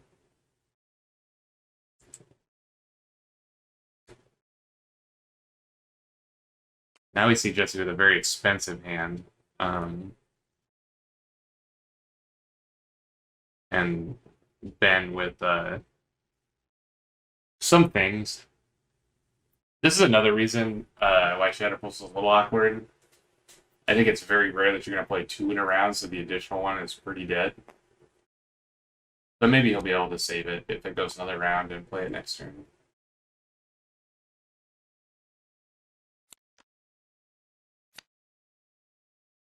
Yeah, George, this is a pretty good roll. So there's the Butterfly Monk.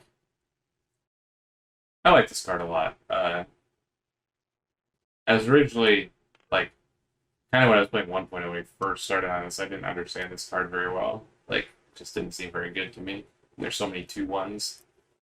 But, the rest of the text on it is pretty good.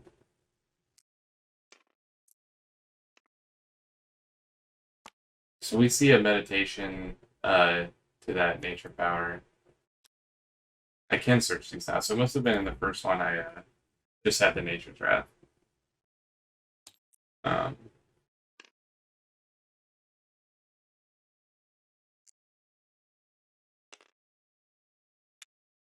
and make a bear.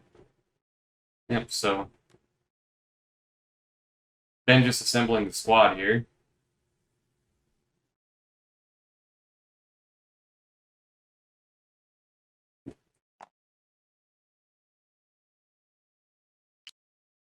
And Jesse aggressively shooting the bear again. I think it's fine. Same thing we discussed last turn. In general, I think you want to, unless he's gonna nature power side action. I think you want to kill it, like do this second, but either way would indicate for Ben that he needed to do something, whether that be Namine power or just attack with the bear.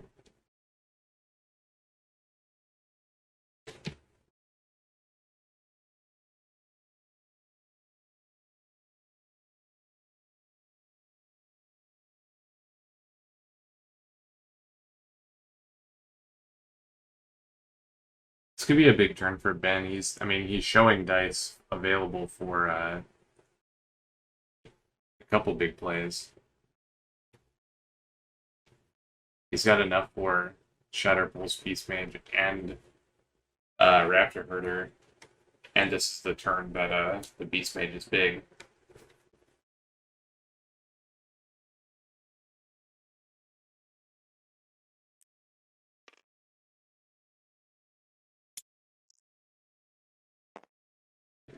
Jesse fainting a Gilder. Attacking with Hammer Knight at the bear.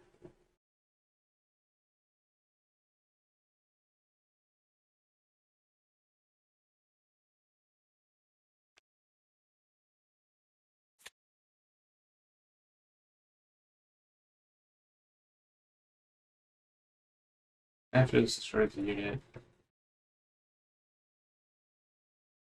After he is destroyed. I don't know what order these are supposed to happen in. Maybe Nick, you can enlighten us, but I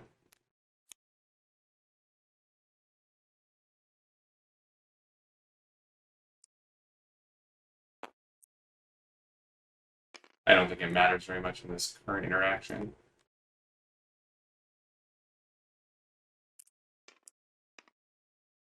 And he turns down a couple frogs.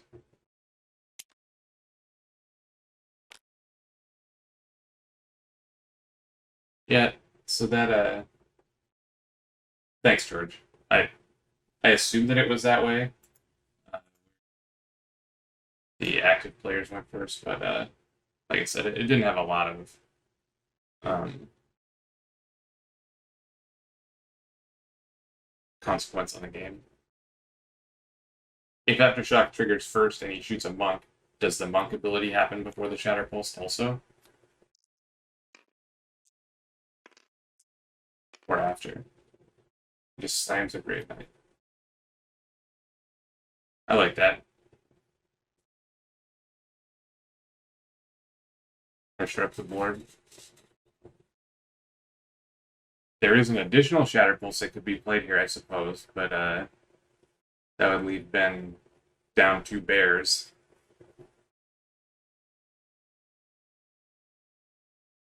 I think we should start keeping track of who wins this game by number of bears.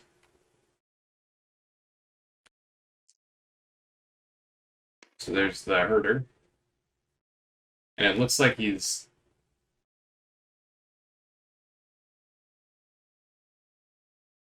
I guess he still has the option to play either of his three dice spells there. Attacks with GK. And he will have a blocker chosen momentarily. Any of them dying is good for Jesse here because it turns off the Raptor, but if he plays that Beast Mage, he's going to be staring down a large attack. Won't he decides to play Shatter Pulse instead. Which is good for him because there was a Sword of Virtue in Jesse's hand to untap that Grave Knight, but now Jesse has the dice to play Hammer Knight.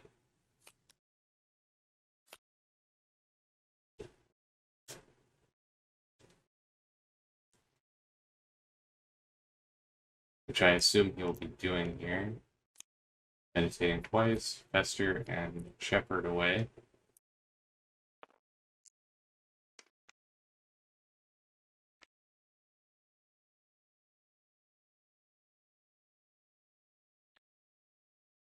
He attacks base. Looks like. I think base is fine here. Oh, maybe he's attacking Pervert. It's kind of hard to tell the way you move that around.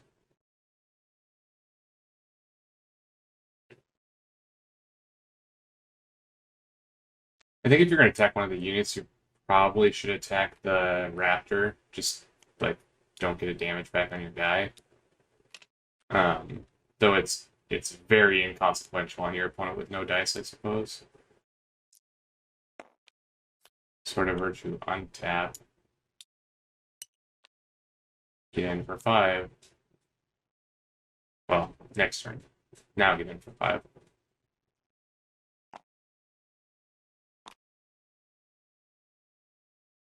So Sword of Virtue is still good. Not as good as it would have been with the GK, but everything worked out for Jesse. I think he should have tried to play. I mean, he would have got blown out because of Sword of Virtue, but I think he should have tried to play the Beast Mage and left the reaction for this turn, just because Beast Mage is very low impact now that it's just a 2/2, and it might have got some damage on one of the units as a 4/4.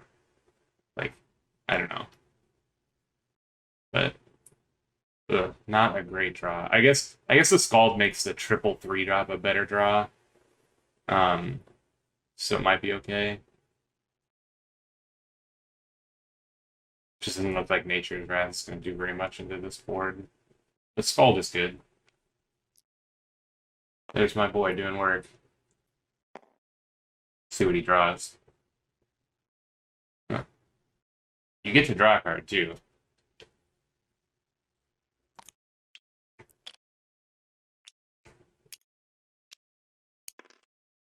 I better tell him it's not a May. Oh, he drew after. Okay, that's fine.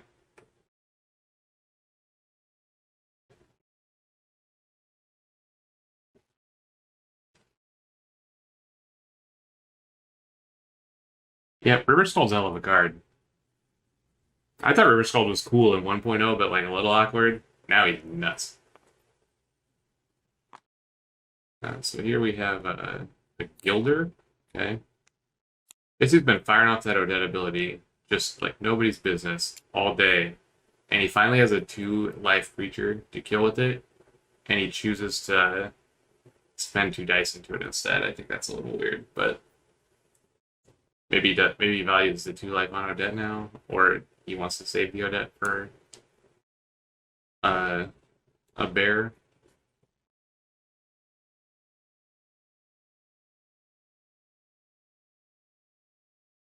With this Molten Gold in Jesse's hand, it feels like Ben's pretty close to dead, and he's just got to make blockers like now.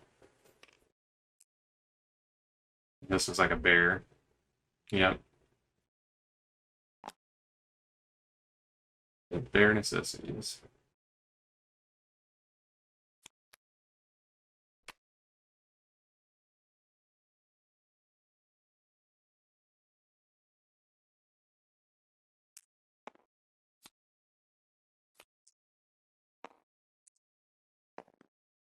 Jesse plays Great Knight. This is really good. I mean, I guess he could just make a Butterfly Monk whenever it kind of turns the Great Knight off. Since Jesse doesn't have a side action ping. If Jesse should have meditated one more to make a frog, Because then if he makes a monk, Jesse gets to like frog and attack the GK and eat the bear. That's pretty insane. But I think it's still gonna be good. So he activates Magic Siphon, turns up the frog. I guess he would have had to meditate 2 frogs because of Magic Siphon, so maybe then you're milling yourself too much. I'm not sure. I don't think this game's going to go to decking, so I'm not sure that they're... Oh yeah, this game's not going to go to decking. So he Molten Golds to Grave Knight? Yeah. That's pretty good. Grave Knight essentially, like, gain 3 life for 3 dice. But obviously it forced him to do something. It was the second Frostbite.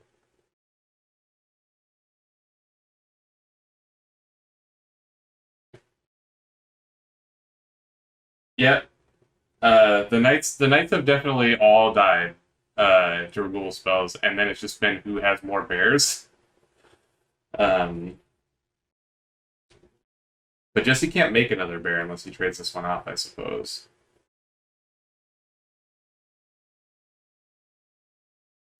Double Frostbite and Molten Gold is making Ben's life very short.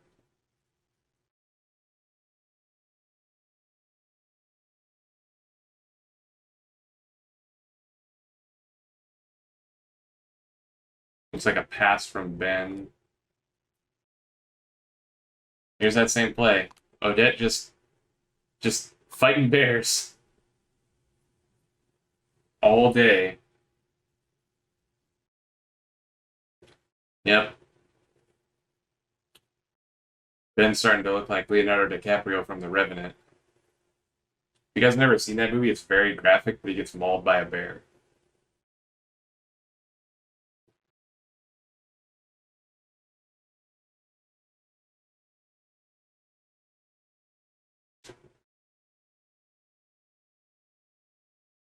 Ben in the tank here a little bit, just trying to figure out what to do with this bear. It's funny that this Odette ability essentially is like has just been like Lightbringer. Okay, so he meditates from hand the Nature's Wrath so that he can play Huntmaster. Which I think is good. Nature's Wrath is not good against Jesse anymore. I'm not sure that it ever was, but there are certainly board states where Jesse can get his men low. Just hasn't happened. So he Frostbites a bear.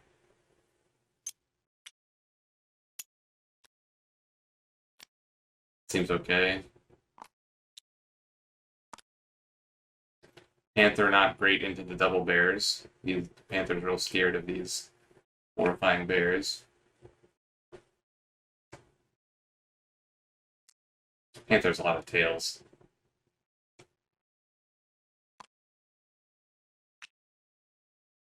So there's a Frostbite on the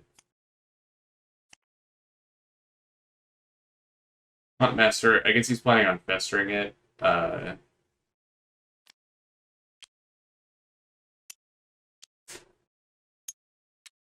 seems fine.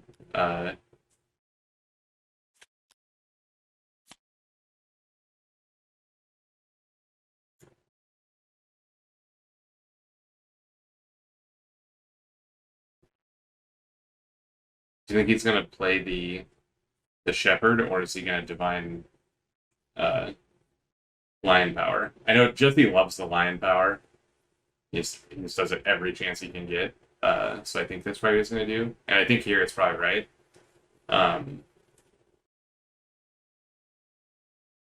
Oh, we might have had a concession.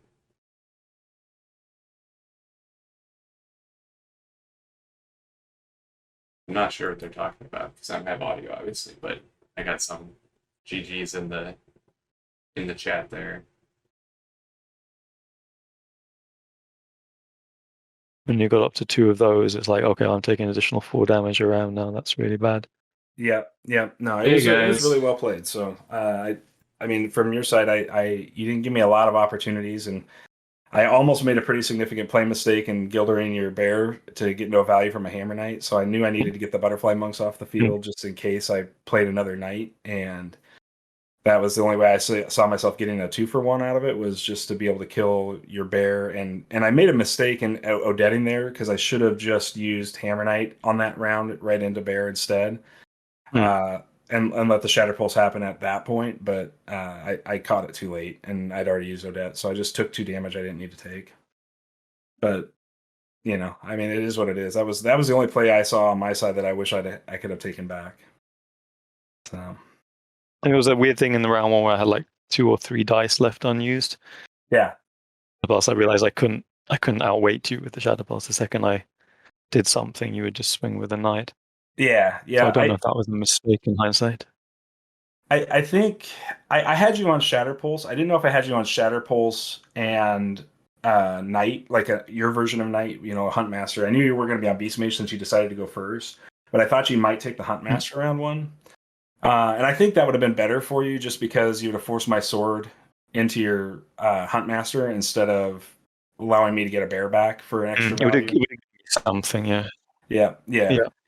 I think that's one thing I did forget, is that Odette can refresh. Yep. The sword is really versatile. it's a very nice card to use in various situations. So. Like while you were gone, I was saying that I'm very excited to see this Jericho deck. Obviously, this is a deck that wants to prepare at least once. Well, for sure. Yeah, for sure, right? Just good luck to Phil and Kaile. Hope I'm getting that right. I'm trying to remember. This is going to... I had to say it probably about 10 times to get it in my brain, but it will get there, I promise. Yeah, this deck, obviously both books are very good to have focus. So this is a time where the early prepares are good. Interesting that he started a Fester. Well, Fester looking pretty good into that Essence Druid, started by Kaile. I guess that's a good reason, because we were talking about offline on the chat about, or maybe it was on Tuesday, I don't know, how the play is like prepare, meditate 1, and then play Druid. Mm-hmm. And then like I was just saying, how the dice differential on cards is good, and this is going to be at least a +1, possibly +2 if he, like +1.5 or whatever if he Gilders it for the damage. Mm-hmm.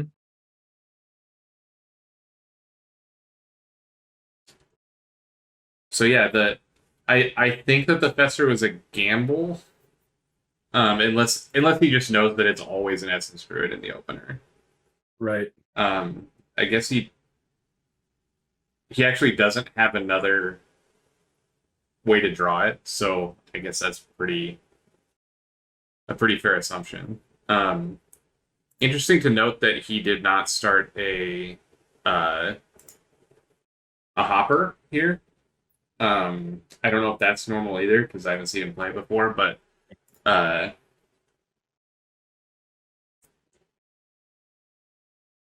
here we're having a few meditates, Raptor Herder, Crescendo, Redirect, Reclaim Soul in the pile.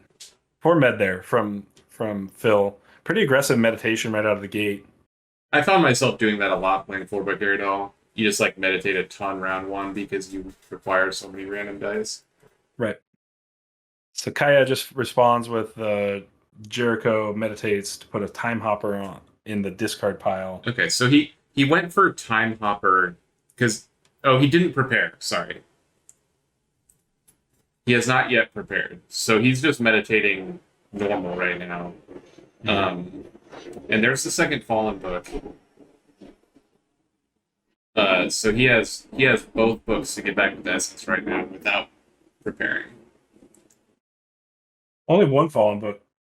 So he has three Fallen books in the deck. So at this point, what we're looking at is an Essence Druid Recurse Second Fallen book. Whether or not Kaya prepares the last Fallen book, we'll see if it's a late round prepare.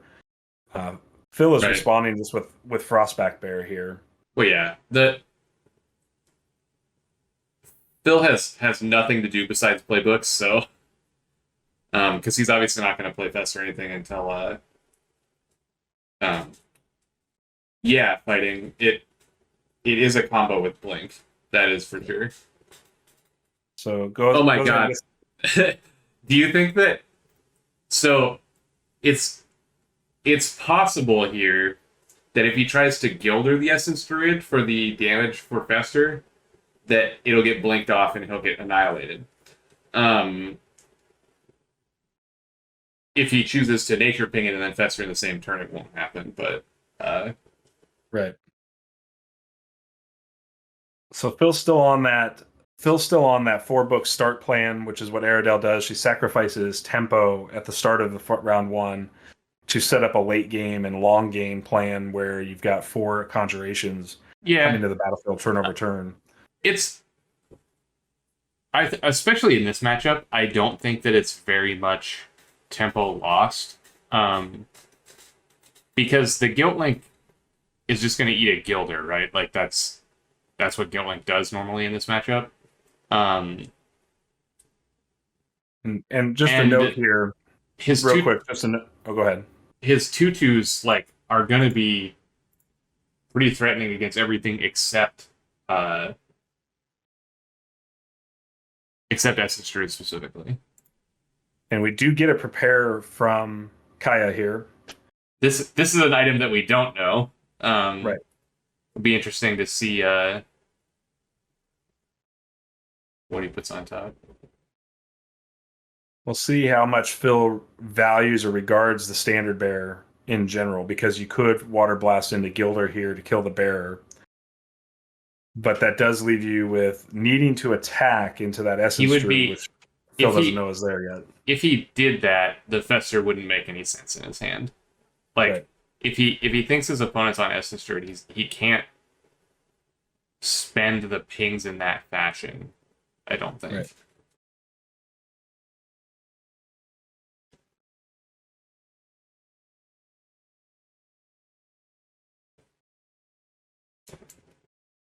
But yeah, Killer Cactus is right. With the Essence Druid and the Blink, it is possible to get both other Fallen books now. Right. So you can play Essence. You can't meditate here to play Essence Druid. So it would take a meditate pass from Kaya, which I think is probably pretty safe right now if you wanted to do that. I think his plan is probably Druid Blink immediately, just to guarantee putting both books in his hand. Well, one of the books is on the top of the deck right now, so you can't do that. Assuming that you're going for 3 Fallen. Oh, he has 2 Hopper books in the... Right. No, so if you're going... his discard pile has 2 Summon Fallens in it. I'm looking at it right now. Okay. So maybe Kaya put the other Hopper book on top here? Or another Guilt Link. It's kind of interesting to get the multiple Guilt Links, too. Kaya just passed main action here. That's interesting. Really, really baiting the kill on the Standard Bearer. Right. I think if I was Philly, I would pass too. Oh. No, I don't think Philly's going to pass here. You just look to be setting up a better board based on your books and known information at this particular point. Well, yeah, that's what I'm saying is that essentially if Philly passed there, he would be up 4 cards on him. Sure. That's an interesting thought. I hadn't considered that it's potentially possible. So there's the Essence Druid, because the Fallen book. 4-book Aradel would win every game if it started with 4 books in play. So that's why I think passing there is good. Yeah. So he did do the Blink thing immediately. He didn't try to get any additional value out of the Essence Druid, which I think is probably fair. Looking at the list here, I guess Fester is the only thing, but if you get Festered, you're in a lot of trouble. So now I think it's in Philly's best interest to kill the Essence Druid ASAP. Mm-hmm. So he does it before the additional books are in play. Yep. So whether this turns into Water Blast, Fester, or Natural Ping Fester, both are good plays and keeps the Water Blast up. My guess is we'll probably see the Water Blast stay up and just be a Natural Ping Fester play here, but it's hard to say. Well, there's the looks like Water Blast. Yep, goes for the Water Blast Fester play instead. Only giving one fallen charge. Yep, absolutely. I think that I agree with you that the nature ping might have been a small percentage better, even if you have to meditate later in the round. The reason I think it's potentially more than percentage is because by keeping Water Blast up here, you could Water Blast Gilder the Standard Bearer.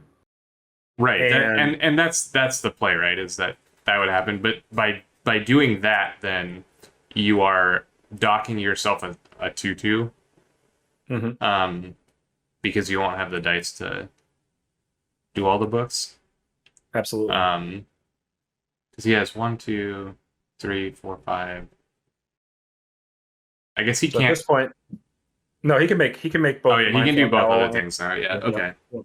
So, just gonna go ahead and put those books online, and then fight the Fallen straight up. Right. I think that's this particular juncture. Yeah, I can see up to 6 Fallen. And it's still very likely that Standard Bearer will get killed by this board state. What's really interesting is the Frostback Bear, Mindfog Owl are a problem for Kaya here because that's true. Do you think he's going to try to race, or do you think he's going to try to block? That's a good question. I don't know the answer to that right now. I think racing is probably not good for him, but let's look. Well, right now Kaya only has access to 1 Fallen. Presumably he will be making 4 Fallen this turn, unless it's a race. I mean, it doesn't have to because the bearer can't block the Frostback Bear, so Bear and Mindfog Owl could just get in for 4 here. Right, that would be what I would call the race where you swing past. So if he's racing, then yes, it'll be 1 Fallen. If he's so he chooses to get back Fire Archer. Now all of a sudden it's 1,000,000 Fallen. So now I think racing is much better.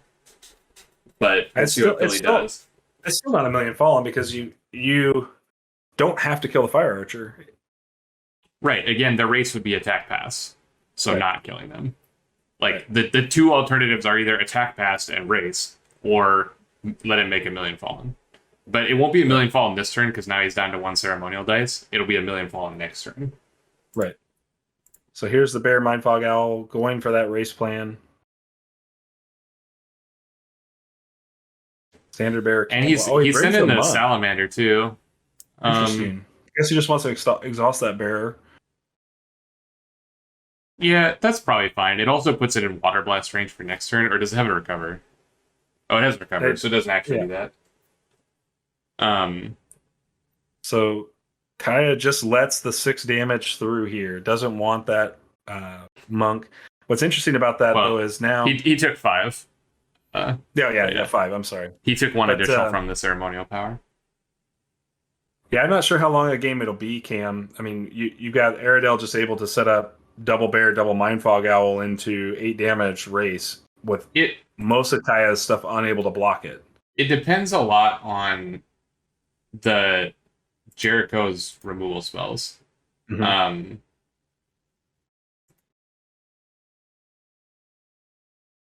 Because I'm looking at the list here. So I guess the Guilt Link. Okay, so he played and sacked the Fire Archer. Yeah. How did he sack the Fire Archer? To what? To Guilt Link. Oh, yeah. And that killed the first half of the month. Sure.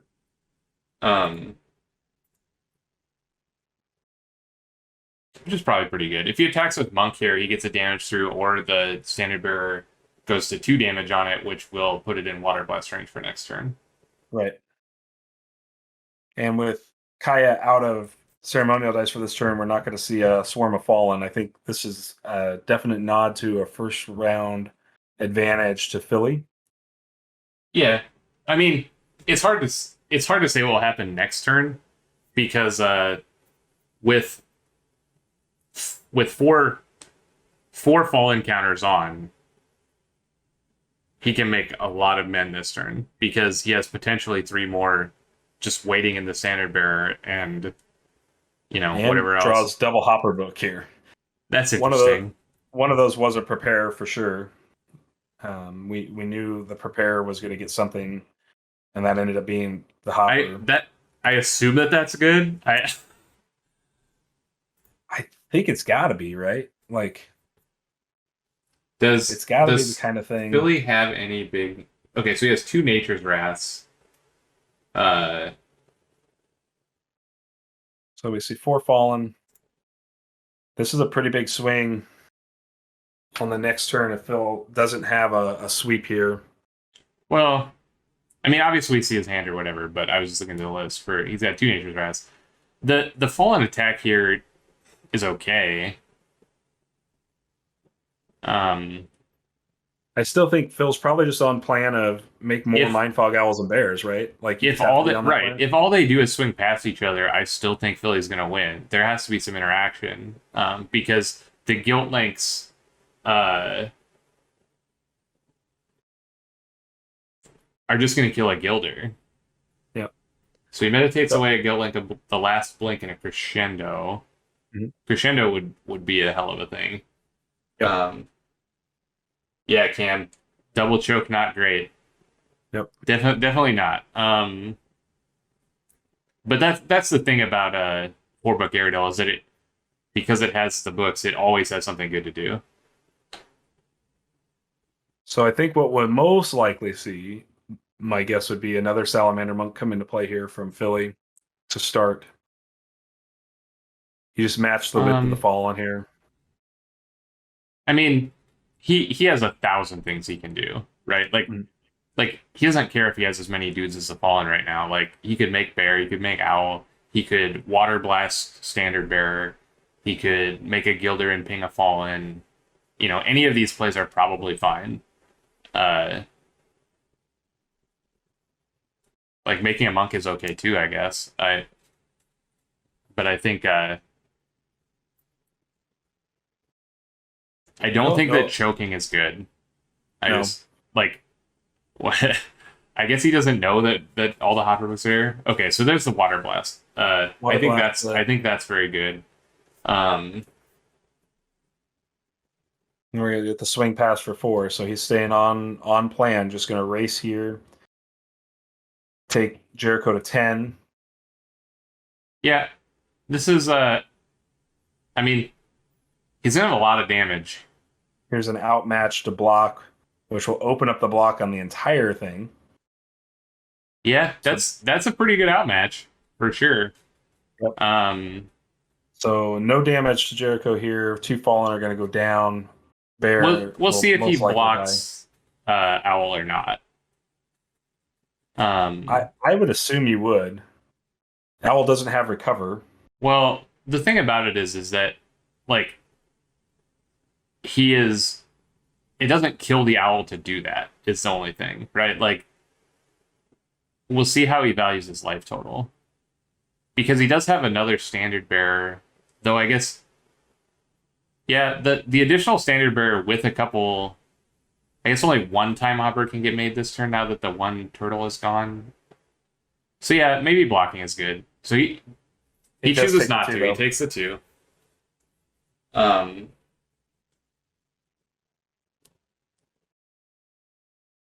I think that's fine. I think that in general, the damage that Fallen will do to Aradel is worth the 2 damage you took. Because I think that being wide for this deck is very important. The Guilt Link specifically, and of course that's why, because it puts a counter on Guilt Link. Right. It took me a long time to get there, but if he blocks there, then he doesn't get a Guilt Link counter, and he wants one badly. It seems pretty likely though that your opponent is going to make Mindfog Owl Bear again. Right? That's their path to victory. So you're probably going to get a counter anyways later in the round when you've got a more clogged up board in the first place. And holding 2 time hopper books, I feel like you could just save 2 points of damage on Jericho here you put 1 damage on the Mindfog Owl, allow your other Fallen to kill the Mindfog Owl, which takes away a lot of board presence, and you're still making 3 Fallen this round. I think it I don't. depends. I think it depends on how Kaya sees himself, whether he's the aggressor or not. Mhm. An attack like this makes me believe that he thinks he's the aggressor. Yeah. It does seem very likely. And he's setting That he up sees a it that thing way. where,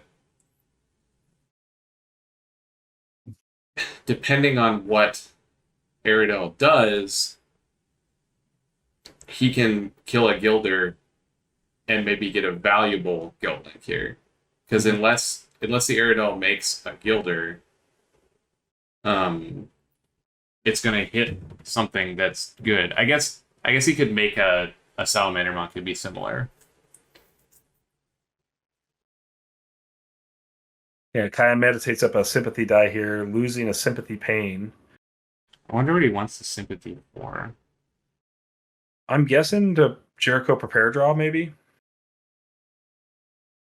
Like, I don't know what would be left in those 11 cards in deck.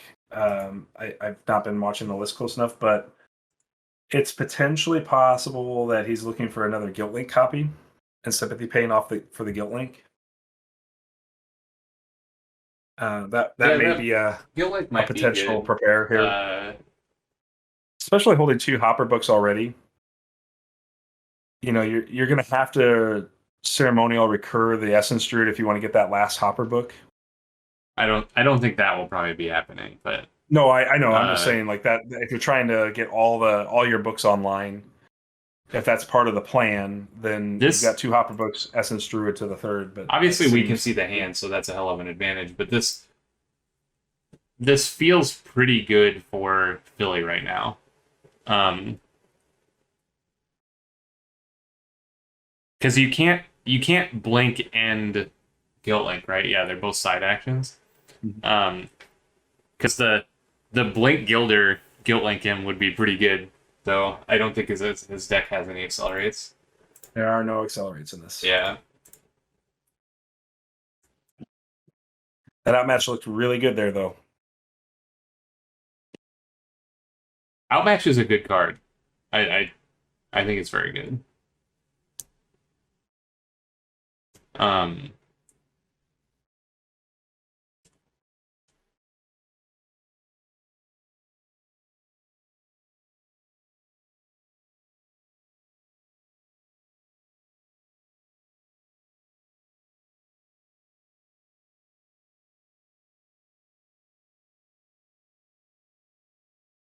There is. I don't think Crimson so. Bomber. Oh, Crimson Bomber has more than 1 power. Yeah, Crimson Bomber can stand in front of a bear. He has 3 bombers.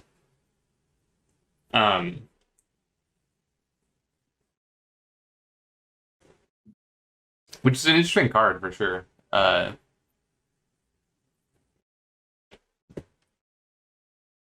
think he'd be hard pressed, although Crimson Bomber does give you quite a bit of value with 3 Fallen books on the board.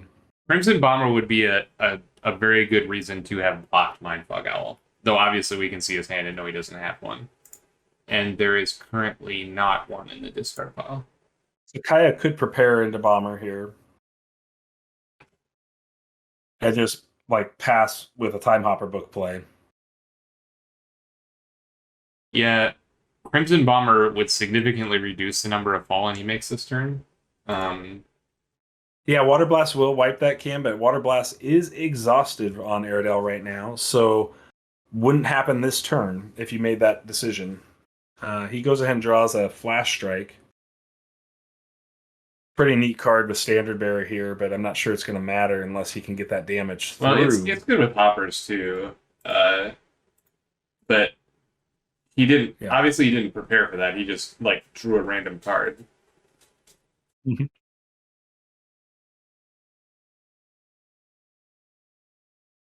Which seems like a kind of desperation play.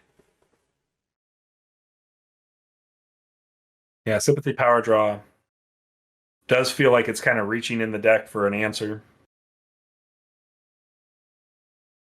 Particularly when you have a Prepare sitting there. But maybe he needs to hold that last dice because he wants to still try to play a hopper this turn. Right. Says he played the standard bearer, which is fine. It's at least something that Philly has to think about. Right. Philly holding that crescendo and double choke gives a nice target for crescendo against that standard bearer, though.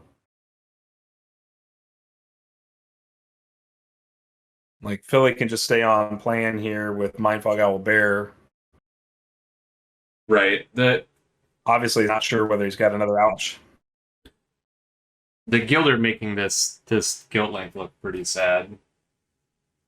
Mm-hmm. And if you really want to slow play it here, and Philly's not going to, it looks like he's going to make the attack into bear and just go ahead and eat that standard bear, would be my guess. But maybe he's not going to, because that would turn on more fall on this round.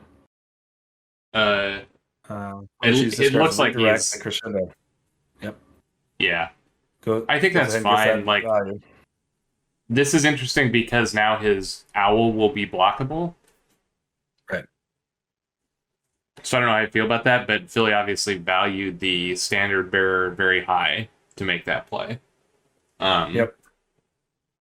Meditating. I think what Philly's really looking to do is set up a turn next turn where he's got, because of the Fire Archer in hand and the choke, he's got the ability to close the game out top of the next round by just having Double Mind Fog and Frostback Bear in play at the end here. So as long as the Mind Fog Owl lives and the Frostback Bear stays. And there's only one outmatch, so if he's looking at the deck, he knows that essentially what we know, where Crimson Bomber is the only blocker for Bear left. Right. So Kaya places down that first time hopper book. Fire Archer dealing 1 point of damage coming into play. Yeah, Fire Archer's fine. This does make the bear and Double Mindfog Owl at the top of the next round lethal. Right. 17 health on Jericho. Yeah, the Fire Archer just being a fine play there. Like, he has, let's see, he needs a charm to make the owl. He can't make a salamander anymore. And he can make a Gilder. So he's got Gilder Owl still on books on board. 1 damage from choke still here, as long as Kaya leaves the prepare unexhausted. And presumably a nature ping on a falling to end the round.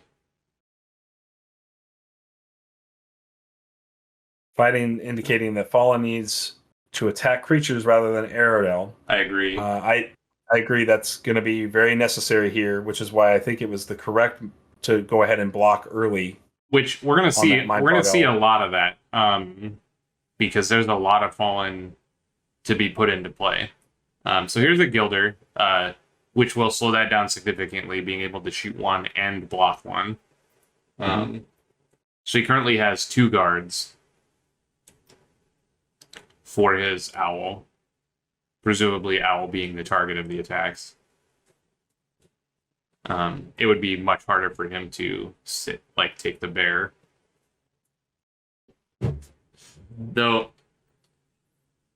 there's also the play where he attacks Gilder, blocks, attacks Aradel, blocks, and then attacks Gilder, attacks Gilder, attacks Fire Archer, and then activates Guild Link.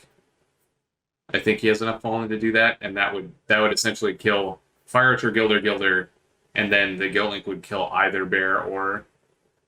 I'll be curious to see if Philly values the 1 damage on Jericho here as an assurance as well as to stop the prepare. I'm not sure it will be that way, but I'll be curious to see if that works out because he's got the dice to do both plus a natural ping. So I'm sure we'll see a natural ping happen. I think Walloon he's going to have to make Fallen with those ceremonial dice this turn. Because right now, like I said, there's 2 guards. So he has 1 time hopper and a Fallen. So he's going to go ahead and attack with the hopper at the Gilder here. Probably bait the Aradel block. Seems very likely. Yeah, from Philly's point of view, he's just going to block as much as he can block, regardless of where it's attacked. Right. Because I think that it will be Kaya's goal to kill all the units except Bear and then Guild Link the Bear. Which is exactly what we saw happen here. We saw Aradel take the block here. It's going to be really hard with 3 fallen. Well, there's 3 fallen. There's 5 fallen to be made. And I guess Philly can decide not to counter to kill 1 back. And then there's only 3 fallen to be made because of the battlefield limit. Mm-hmm. There's the Owl. That's just setting up the top of round lethal going into round 3 for Philly here. But actually 3 fallen, 1, 2, 3, 4. So 1, 2, 3, 4. Yeah, 3 fallen is exactly enough that his Guild Link will kill the damaged Owl. Because he'll put 1 on a Gilder, 2 on a Gilder, 1 on a Fire Archer, and then Guild Link, unless he... I suppose technically he could blink his own guy and make another fallen in his place. To untap 1, kind of. Right. Or I guess just blink it and let it come back in. Right. You get double value from that. You could do the same with the Hopper as well. If that can't block. That's probably good enough, because if that happens, then he can take the damaged Owl and then kill either the fresh Owl or the Bear. Right. Philly's choice. I think it's going to come down to one of those scenarios if Kaya sees all of these outs. That'll be the big question here. What happened here that he spent a ceremonial dice? Oh, okay. He was just like selecting fallen books, I guess. Right. And he chose to only make 2. So I think this makes sense because he's up against the battlefield limit anyways, and he can keep a battlefield slot open for now. So he puts 2 fallen in play, passes it back to Philly. I think we're going to see a natural ping on one of these fallen. Oh, yeah. I think Nature ping, I guess, is a good reason to only make 2, because you want to be able to make 3. Well,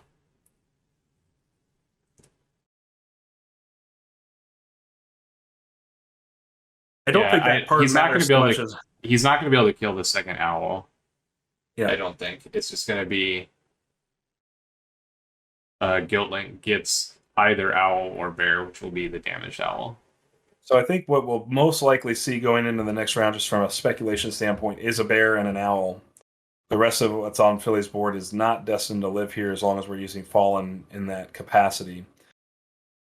You can force the exhaustion of this Mindfog Owl, but I think by attacking the Phoenixborn face instead. But I think there's just no way he's countering any of these Fallen. Yeah, like he's way ahead on life. He's he knows that Kaya's board is locked up and still can't block his guys. Right. So there's no reason to because the outmatch was being the outmatch is a single card. You don't have to worry about Kaya drawing into another outmatch to stop your terrifying attack. Right. You know now that he's spent a ceremonial dice that he can't possibly have the only blocker in the form of whatever thing. It's just amazing how wide four book Aradel can be. Like the units are so sticky. Right. It just and she has a giant battlefield for some reason. I know.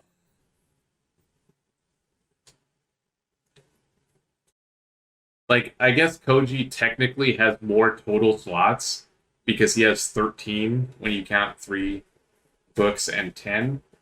And then Aradel has 12, with 8 and 4. It says Miss Spirits. I like Miss Spirits fighting. I think they're cool, but I think they're too slow. I mean, they're just worse than the units we're seeing in play here, right? Like the Fallen and the Time Hoppers that are very similar. Yep. But they're but yeah, that's correct. That it was printed that way because Misspirits were in her pile. So there's the choke on Jericho Yeah. lowering the gap down to 5, which I think Philly is now seeing that the exchange is going to happen in such a way where. So Fire Archer's getting attacked. Mhm.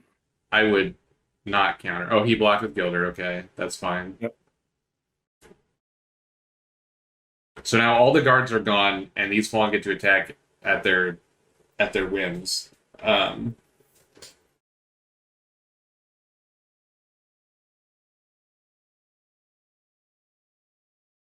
So there's a natural thing to destroy Yep. the Fallen with the token. That's important to stop. So that flash strike. now there's 3 damage, which 3 damage is enough to kill Gilder Fire Archer and make the Guild Link a better Guild Link. And since he's going to attack Fire Archer anyway, actually this is not very good for Philly because now he can make 3 Fallen, and he'll be able to take Gilder, and Howl, and then hit one of the less damaged units with the Guild Link. Right. But what Philly has is just going top around, even with Frostback Bear still on the board, the Frostback Bear has to die. So that flash strike is important now. Like the loss of the token on the status Fallen is important. Yeah. What's going to happen here if he makes a Fallen is it's going to leave Philly with just Frostback Bear, but Frostback Bear plus Choke does it. That's right. That's right. So you don't need to rely on anything more than what you have here from Frostback Bear to make this happen. We will probably see. I guess the blink doesn't do much for you either here.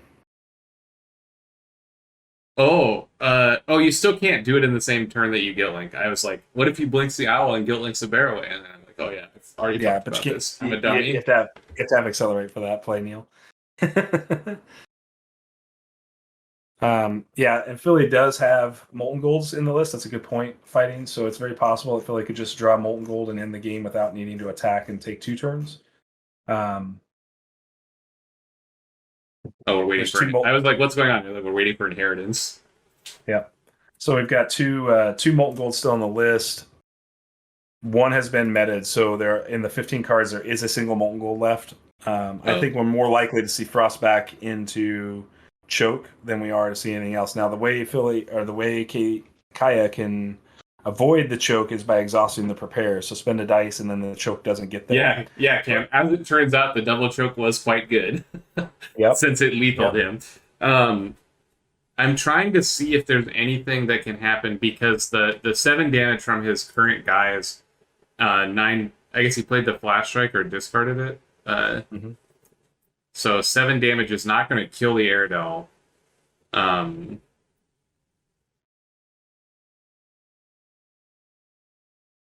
So he did get there with just the single Bear Book, but all that damage taken in the middle of the round from Philly leaves Kaya in pretty desperate place. Now, Bloodchains is really, really good here if he was going first, but unfortunately not going first.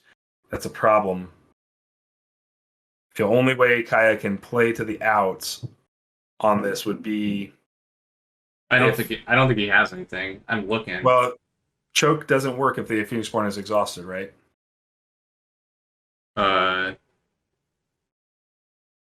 No, you still deal the damage. You still deal the damage. Yeah. Okay, so it does not matter. It just doesn't put second counter on. Yep. So Kaya dumps the Bloodchains to the bottom. Did he mill the Reclaim Soul? Yeah, he did. Yeah. Not that I think that would save him the game, but it would save him some time. Yeah. So I don't see any weird pump up your guys plan either, so you need to land the exhaustion to deal the damage. Really?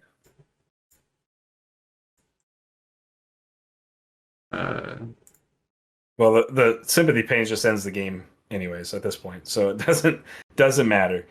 Here comes the bear attack.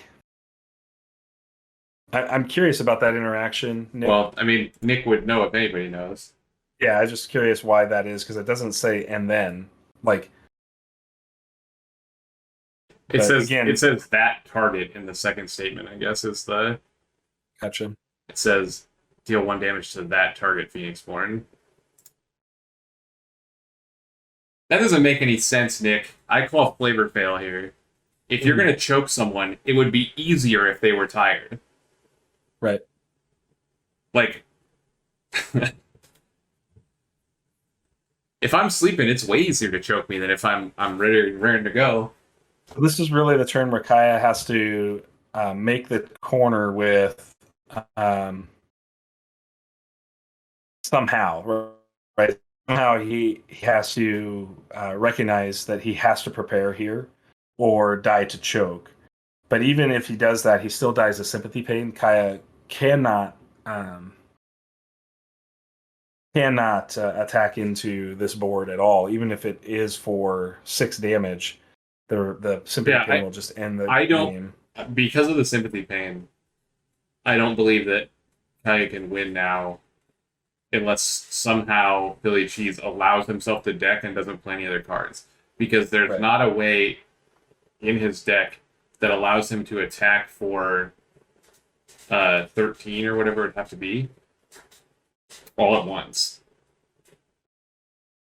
So we're just going to see an attack for 10. That's going to end the game on the sympathy pain. There's no first resolution will trigger sympathy pain. You just respond to the sympathy pain, and yeah, he does crescendo here. But yeah, I think this is a fine play. Him not knowing that there's burn spells, like you can't at this juncture for Kaya, he has to play like he doesn't have it because otherwise he's conceding. Right. So good game to Philly. Moving on into the semifinals, Philly continues his terror. At this point, just for everybody's information, Philly went through season 2 and season 3 of Shufflebus Swiss undefeated, so he is 10-0. What was his? What did he do in the top 8 last season? I don't remember. I'll have to go look. That's a good question. Because obviously, like, his record in the last 2 seasons is insane. Like, right, he is just like crushing souls left and right. Minimum now, he is 11-1. So Philly ended up winning round in the quarters and in the top 8 and losing to Matt. So he went 6-1 in last season, and he's currently 6-0. So he is 12-1 in 2 seasons. Yeah, 12-1, everybody. Very impressive. That is absolutely incredible. I mean, just one of those insane levels of gameplay from a player.